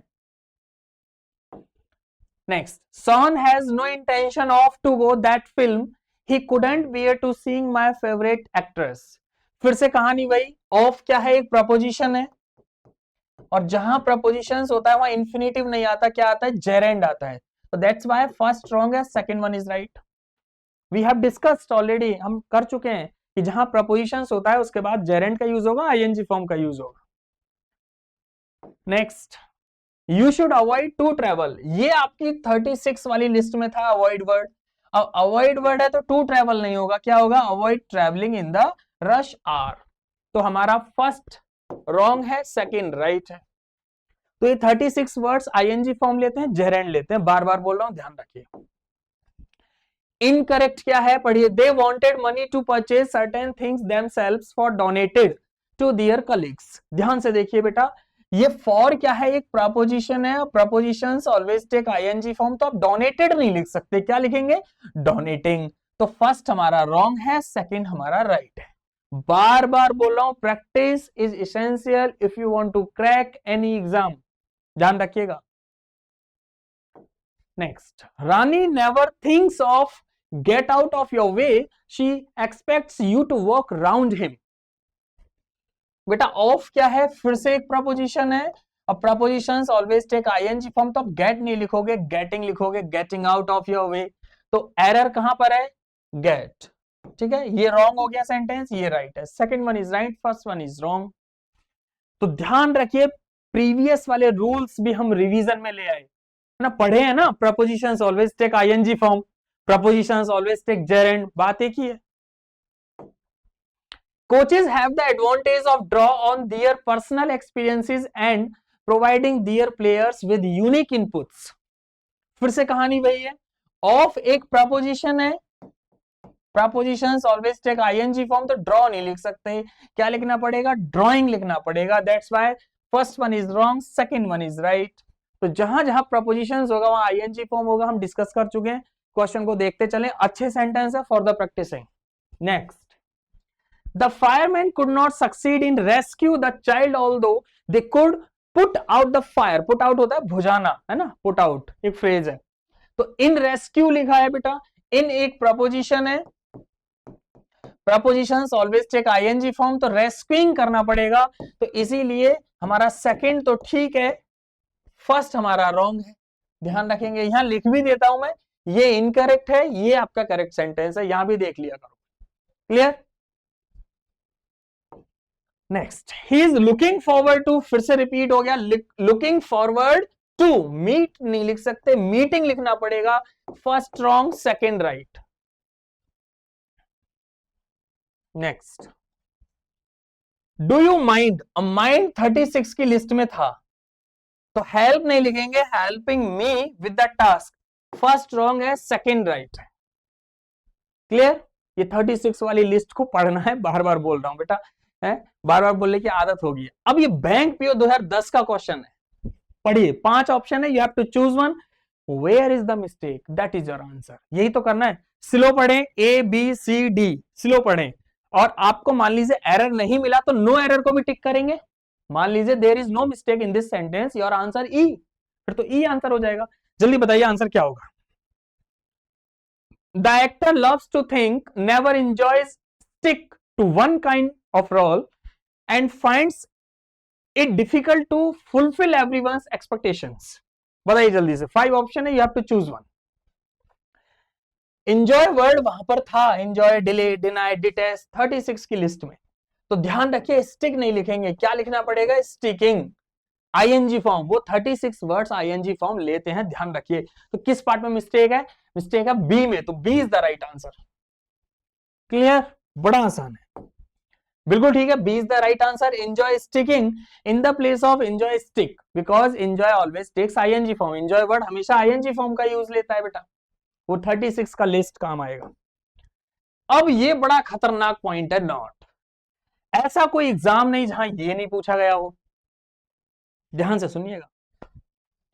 To always takes first form of the verb, जहां to होगा वहां वर्ब की फर्स्ट फॉर्म होगी, it's a nature of grammar, ये मेरा रूल नहीं है, इसको आप लिख लीजिए, मैं साइड हो गया, अच्छे से लिखिएगा, it's a very very most important. अब ढेर सारे क्वेश्चन बैंक के हैं, लेकिन पहले जानो फर्स्ट फॉर्म क्या है, वी हैव डिस्कस्ड, हम कर चुके हैं डिस्कस। बेटा टू हमेशा फर्स्ट फॉर्म लेगा, ये बात सच है, लेकिन किसी भी वर्ब के कितने फॉर्म होते हैं, 5 फॉर्म होते हैं, वर्ब की फर्स्ट फॉर्म, वर्ब की सेकंड फॉर्म, वर्ब की थर्ड फॉर्म, वर्ब की फोर्थ फॉर्म, वर्ब की 5वीं फॉर्म। 5वीं फॉर्म का मतलब है जिसमें एस और ईएस आ जाए, फोर्थ का मतलब है जो आईएनजी फॉर्म, या इसे हम जेरेंड भी कहते हैं, हम डिस्कस कर चुके हैं।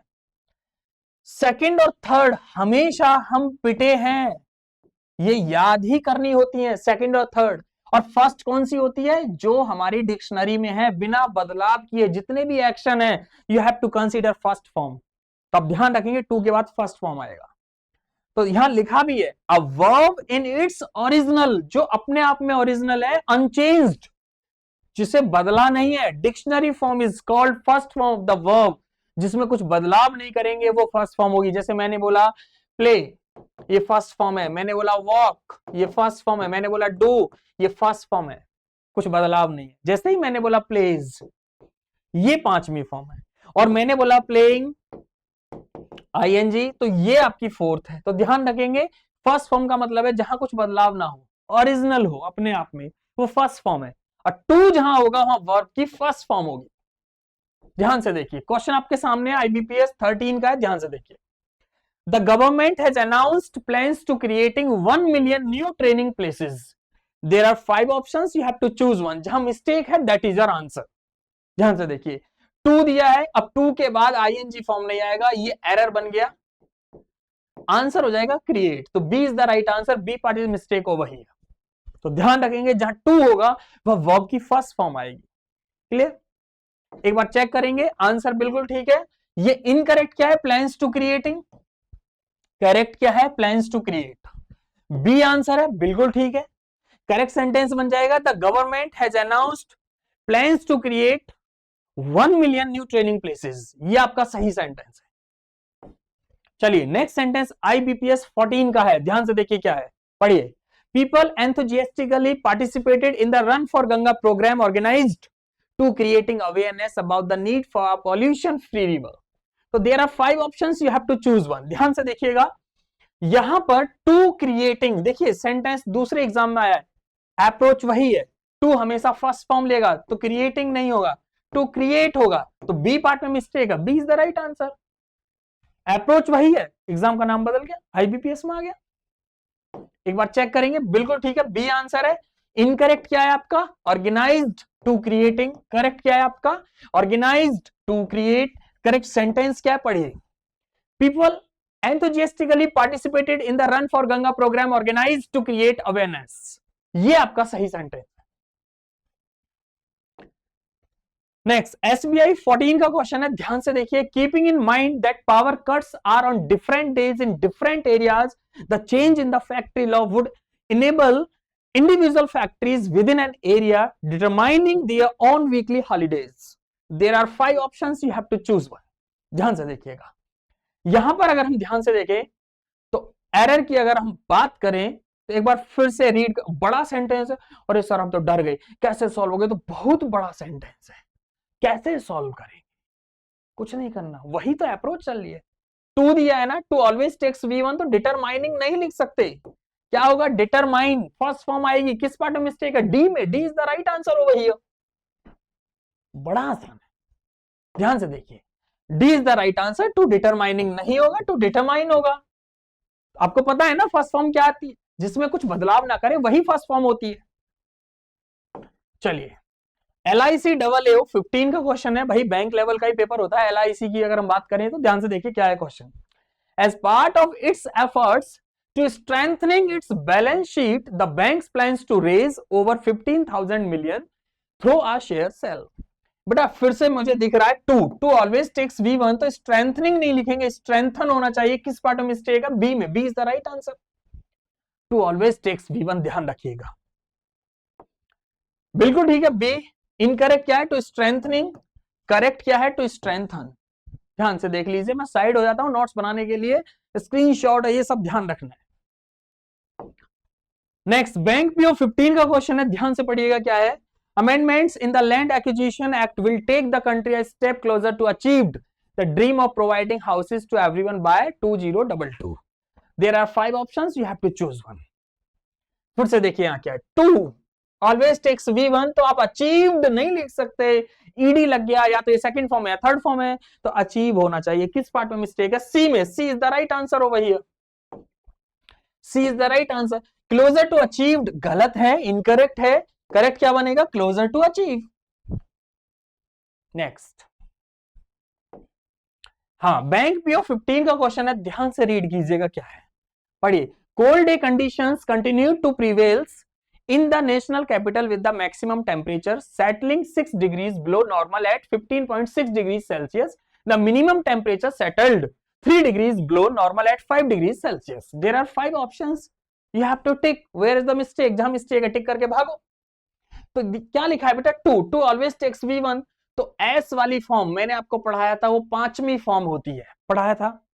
और ध्यान रखिए फर्स्ट फॉर्म क्या होती है? जिसमें कुछ बदलाव ना करें. तो एरर किस में? ए में. प्रीवेल होना चाहिए in the place of prevails. Bank PO 15 का क्वेश्चन है.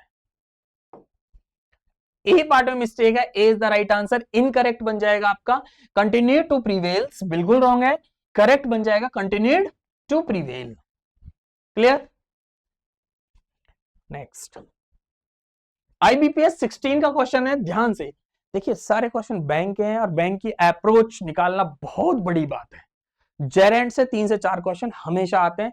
अगर भाई 30 क्वेश्चन आते हैं और जेरेंट टॉपिक से 4 क्वेश्चन मिल जाएं और फिर नेक्स्ट टॉपिक से 2 मिल जाए, यही तो चुनने का काम है. कंपटीशन का मतलब क्या है? कोई 10वीं 12वीं के पेपर नहीं है सर टिक कर दो.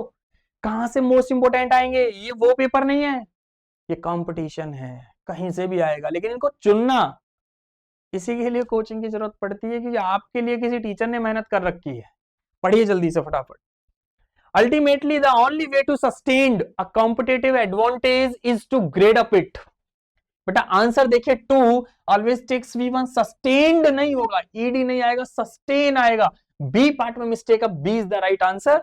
अब ध्यान से देखेंगे, इनकरेक्ट आपका बन रहा है वे टू सस्टेन्ड. गलत हो गया. क्या होना चाहिए correct? Way to sustain. Right हो गया. एरर क्या है? बी पार्ट में. क्लियर? 2 always takes V1. ध्यान रखिए वर्ब की first form. Bank PO PT का क्वेश्चन है. ध्यान से देखिए, this is the only organisation which could somehow continue to making profits in the face of recession. बेटा 2 ऑलवेज टेक्स V1. अगर 2 है तो मेकिंग नहीं लिखेंगे. आंसर क्या होना चाहिए? To make profits. So that's why C is the right answer. C is the mistake part over here. बहुत आसान है अगर आप पढ़ते हैं तो. इनकरेक्ट टू मेकिंग हो जाएगा, करेक्ट टू मेक हो जाएगा. एरर C में है. क्लियर? राइट रॉन्ग जानना बहुत जरूरी है, क्योंकि एग्जाम में रॉन्ग आएगा, राइट आपको करना है. बैंक पीओ 19 का क्वेश्चन है. ध्यान से पढ़िए.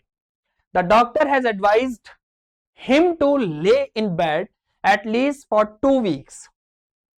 ध्यान से देखिए, 2 ऑलवेज टेक्स V1. तो ले हमारा यहां पर सेकंड फॉर्म है और लाए हमारा फर्स्ट फॉर्म है. किस पार्ट में मिस्टेक है? सी में. C is the right answer. 2 के बाद फर्स्ट फॉर्म की जरूरत पड़ती है. बिल्कुल ठीक है. एक बार यहां देख लीजिए, 2 ले रॉन्ग है, 2 लाए राइट है. आंसर हो गया सी. और ये ऐसे होता है लाए ले लेन. इसका मतलब होता है रखना. ठीक है, ध्यान रखिए. और लाए का मतलब है लेटना. ये कंफ्यूज्ड वर्ब के नाम से जानी जाती है. इसे यहां पर देख लीजिए. क्या देखना है? लाई ले लेन. ये फर्स्ट फॉर्म है, सेकंड फॉर्म है, थर्ड फॉर्म है. इसका मीनिंग है टू रेस्ट और recline a lie on the bed every afternoon. ठीक है, इसका मीनिंग ये है. एक वर्ब और है कंफ्यूज वर्ब. ये V1 है, ये V2 है, ये V3 है. एक है ले लेड लेड. इसका मीनिंग है टू पुट और प्लेस समथिंग. इसका सेंटेंस है she laid the book on the table. ठीक है, इस तरीके से. एक और है ऐसी जो कंफ्यूज करती है, लाई लाइड लाइड. ये तो आप डेली झूठ बोलते हो. पढ़िए क्या है? He lied to his parents about his marks. झूठ बोलना, टेल लाए, आपने सुना होगा. आ जाइए, बैंक पीओ 16 का क्वेश्चन है 2016 में. जल्दी से पढ़िए, क्या आंसर दोगे? It is only now 60 years after independence that India is learning how to negotiating the competing demands of power and justice. ध्यान से देखिए, 2 दिया है ना, 2 के बाद फर्स्ट फॉर्म आएगी, है ना. 2 तो रहेगा, 2 के बाद क्या आएगी? First form. तो नेगोशिएटिंग नहीं, नेगोशिएट होना चाहिए. तो किस पार्ट में मिस्टेक है? सी में. C is the right answer. 2 हमेशा फर्स्ट फॉर्म लेगा. अब इनकरेक्ट है आपका 2 नेगोशिएटिंग. करेक्ट क्या है आपका? 2 नेगोशिएट. सी में मिस्टेक है. सी आपका आंसर हो गया. जिस पार्ट में गलती है वही आंसर है. इसी को कॉमन एरर्स कहते हैं. नेक्स्ट, पीएनबी अलग अलग होता था 10 में, तो उसका क्वेश्चन है. ध्यान से देखिए, अभी रिसेंटली पेपर भी सॉल्व कराऊंगा आपको. ये तो रिपीटेड पुराने क्वेश्चन हो गए ज्यादा. आपको रिसेंटली अभी पेपर सॉल्व कराऊंगा PYQ. डेली एक बैंक का पेपर सॉल्व करेंगे हम, टेंशन लेने की जरूरत नहीं है. Cleanliness drives will be conducted in various localities to opening the drains blocked with polythene bags. फिर से वही 2 दिया है, तो वर्ब की फर्स्ट फॉर्म आएगी टू ओपन. ओपनिंग नहीं आएगा, आईएनजी फॉर्म नहीं, फर्स्ट फॉर्म आएगी टू ओपन। तो गलती किसमें, सी में, C is the right answer हो गई है। चेक करेंगे, बिल्कुल सी आंसर ठीक दिया है। इनकरेक्ट क्या है, टू ओपनिंग, करेक्ट क्या है, to open the drains blocked. Bank PO 10 का क्वेश्चन है, जल्दी से पढ़िए। The government has the obligation to provide basic infrastructure facilities to regulating the process of urbanisation in the country. तो आंसर अगर हम ध्यान से देखें यहां पर, तो टू रेगुलेटिंग लिखा है, टू रेगुलेटिंग, तो रेगुलेटिंग नहीं होगा, टू रेगुलेट होना चाहिए, क्योंकि to always takes V1, to के बाद फर्स्ट फॉर्म होती है। तो किस पार्ट में मिस्टेक है, सी में, C is the right answer over here, C part में मिस्टेक है। एक बार चेक कीजिए, C is the right answer. Incorrect क्या बनेगा, टू रेगुलेटिंग, करेक्ट क्या बनेगा, to regulate. Next, IBPS 10 OBS में भी आया हुआ है क्वेश्चन, ध्यान से पढ़िए, नोट करके लिखा है। Seen as an indicator of the maturity of outsourcing business in India, the Indian outsourcing market is expected to grow to $11 billion by this year. कीजिए सॉल्व, मैं बैठ गया, कीजिए सॉल्व कीजिए, पहले कैसे बनेगा ध्यान से देखिए। अगर यहाँ टू दिया है तो टू के बाद क्या आता है, वर्ब की फर्स्ट फॉर्म। और ग्रामर का रूल है कि जिसका सफिक्स लास्ट में TH आ जाए वो नाउन होते हैं। ये नाउन में पढ़ाएंगे हम आपको। ट्रुथ हो गया, विथ हो गया, लेंथ हो गया, ग्रोथ हो गया, ये सब नाउन ही तो है।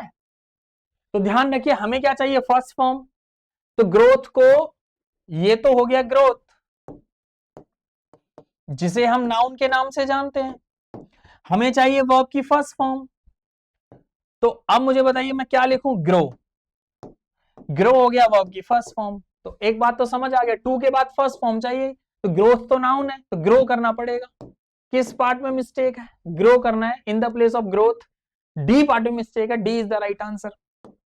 और ये मैं आपको सिखाऊंगा, जिनके लास्ट में TH होता है, लेंथ, विड्थ, ट्रुथ, ये सब नाउन होते हैं। हम नाउन टॉपिक में पढ़ेंगे, बैंक को रिलेट करके क्वेश्चन कैसे आता है।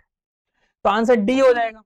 चेक करो, बिल्कुल डी है। इनकरेक्ट क्या है आपका, एक्सपेक्टेड टू ग्रोथ, करेक्ट क्या है आपका, एक्सपेक्टेड टू ग्रो, है ना। नोट लिखा है, growth is the noun over here, but we need first form after to, लेकिन हमें टू के बाद फर्स्ट फॉर्म चाहिए, इसीलिए ग्रो होना चाहिए। ग्रो इज द वर्ब, यही आपकी फर्स्ट फॉर्म है।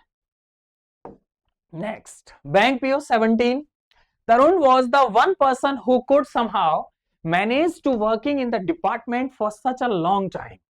बट एक बात बताओ, टू ऑलवेज टेक्स V1, अगर टू दिया है तो फर्स्ट फॉर्म आएगा या नहीं आएगा। तो यहाँ क्या लिखना चाहिए, वर्क, वर्किंग नहीं, किस पार्ट में मिस्टेक है, सी में। तो C is the right answer हो वही, C. To work in the place of to working, to always takes V1, ये आपका आंसर हो जाएगा। अब एक दो सेंटेंस और देख लीजिए, SBI PO 2018 में पूछा है, और ये सेंटेंस इंप्रूवमेंट का क्वेश्चन है, ध्यान से देखिए। He is said to had defrauded many people of lakhs of rupees till date. There are 5 options, you have to choose one. Sentence should be meaningful. एक ऑप्शन चुनना है, ध्यान रखिएगा। अगर मान लीजिए had defrauded आपको लगता है यहां पर राइट है, तो आपका आंसर होना चाहिए नो करेक्शन रिक्वायर्ड। और आपको लगता है मैं बदल सकता हूं, तो there are 4 options, you have to choose one, that's your choice. तो आप मुझे बताइए, टू के बाद कौन सी फॉर्म होती है, V1। और आपको मैं अच्छे से बता दूं, वर्ब की 5 फॉर्म होती है, शुरू से पढ़ रहे हैं। हैव हमारा फर्स्ट फॉर्म है, हैड हमारा सेकंड फॉर्म है, फिर से हैड हमारा थर्ड फॉर्म है, और हैविंग हमारा फोर्थ फॉर्म है, और हैज हमारा फिफ्थ फॉर्म है। ये बात ध्यान रखिए, अलग से लिख लीजिएगा इसे। तो बताइए फर्स्ट फॉर्म क्या, हैव, और इसने क्या लिखा, हैड। तो टू के बाद हैव किस ऑप्शन में, इसमें नहीं है, इसमें नहीं है, इसमें नहीं है, इसमें नहीं है, डी में। तो D is the right answer. आपको पता होना चाहिए ना, to always takes V1 first form, तो डी आपका सही आंसर होगा। SBI में आया 18 में, और यहाँ लिखा भी है डी आंसर है, हैव डिफ्रॉडेड होना चाहिए। To always takes V1, to के बाद फर्स्ट फॉर्म होती है, तो ये आप चेक कर लीजिए, है ना। V1, V2, V3, V4 क्या होता है, हैव हमारी फर्स्ट फॉर्म है, हैड हमारी सेकंड फॉर्म है, हैड हमारी थर्ड फॉर्म है, हैविंग फोर्थ है, और हैज हमारी फिफ्थ फॉर्म है। ठीक है। Next sentence, I am accustomed with hard work and I generally do not get tired easily. बेटा अकस्टम्ड विद होता है कभी? मैंने तो अभी लिस्ट में लिखा है 36 वर्ड्स थे। अकस्टम्ड टू होता है, विद नहीं होता। जैसे लुक फॉरवर्ड टू होता है, लुक फॉरवर्ड विद नहीं होता। ये बात ध्यान रखना है। इनसे कुछ हटा नहीं सकते फ्रेज से हम, और फ्रेज में कुछ हम जोड़ नहीं सकते। तो ए पार्ट में मिस्टेक है, सीधा आंसर हो गया। ध्यान से देखो, टू आएगा in the place of with, in the place of with. Accustomed to होता है करेक्ट फ्रेज, जो किसके इक्वल काम करता है? हैबिचुएटेड टू के इक्वल काम करता है। ये भी लिख लीजिएगा अलग से, एडिशनल मिल गया। ए पार्ट में मिस्टेक है, is the right answer. Next sentence है एसबीआई पीओ 17 का क्वेश्चन है, जल्दी बताइए। The dire need of amusement to escaping boredom made him cultivate various hobbies. There are 5 options. You have to choose one. Sentence should be meaningful. जल्दी बताइए answer. क्या लिखा है? Amusement to escaping. अब आपको पता है to always takes V1, to के बाद फर्स्ट फॉर्म होती है, तो एस्केपिंग नहीं लिख सकते, है ना। एस्केप होना चाहिए। किस ऑप्शन में एस्केप है? इसमें नहीं है, हटा दो। इसमें नहीं है, हटा दो। इसमें है, इसमें नहीं है, हटा दो। तो सी आंसर हो गया। एक ही ऑप्शन में एस्केप लिखा है। नहीं नहीं, एस्केप से ये तो एस्केप्स भी नहीं होगा ना, पांचवा फॉर्म ये नहीं होगा। फॉर एस्केप ये भी नहीं होगा। एज एस्केपिंग ये भी नहीं। ए आंसर होना चाहिए। ए इज द राइट आंसर। इसी में लिखा है 2 + V1, इसी में लिखा है 2 + V1, तो ए आंसर हो गया। A is the right answer over here. SBI PO PT 17 का क्वेश्चन है, तो एक ही तो ऑप्शन है, टू एस्केप जिस ऑप्शन में है दैट इज योर आंसर, क्योंकि टू के बाद फर्स्ट फॉर्म चाहिए। ए आंसर है, टू एस्केप होगा। Boredom in the place of to escaping, ध्यान रखेंगे ये राइट है। To always takes V1, to के बाद वर्ब की फर्स्ट फॉर्म होती है, तो एक ही ऑप्शन था टू एस्केप। ए आंसर हो गया। एसबीआई पीओ पीटी 16 का क्वेश्चन है, जल्दी फटाफट बताइए। The drive intended to creating an awareness of the risk of riding two wheelers without a helmet. There are 5 options, जहां गलती है उसे टिक करके भागो। We have discuss to always takes V1, to के बाद फर्स्ट फॉर्म होगा। अब टू यहां दिया है तो क्रिएटिंग नहीं होगा, क्रिएट होना चाहिए। किस पार्ट में मिस्टेक है? ए में। A is the right answer over here. आप चेक करेंगे, बिल्कुल ठीक है, A is the right answer. To create होगा in the place of to creating. To always takes V1, ध्यान रखेंगे रिपीट होना शुरू हो जाएगा 10 मिनट में ही, अगर आप ठीक से पढ़ें। LICAAO 16 का क्वेश्चन है, जल्दी बताइए आंसर क्या होगा। The first animal to appeared by earth was probably the humble sea sponge. There are 5 options, you have to choose one. अगर मान लीजिए आपको लग रहा है ये सेंटेंस करेक्ट है तो फिर ई को टिक करो, नो करेक्शन रिक्वायर्ड। लेकिन टू के बाद फर्स्ट फॉर्म किस ऑप्शन में वो आपको देखना है, ठीक है।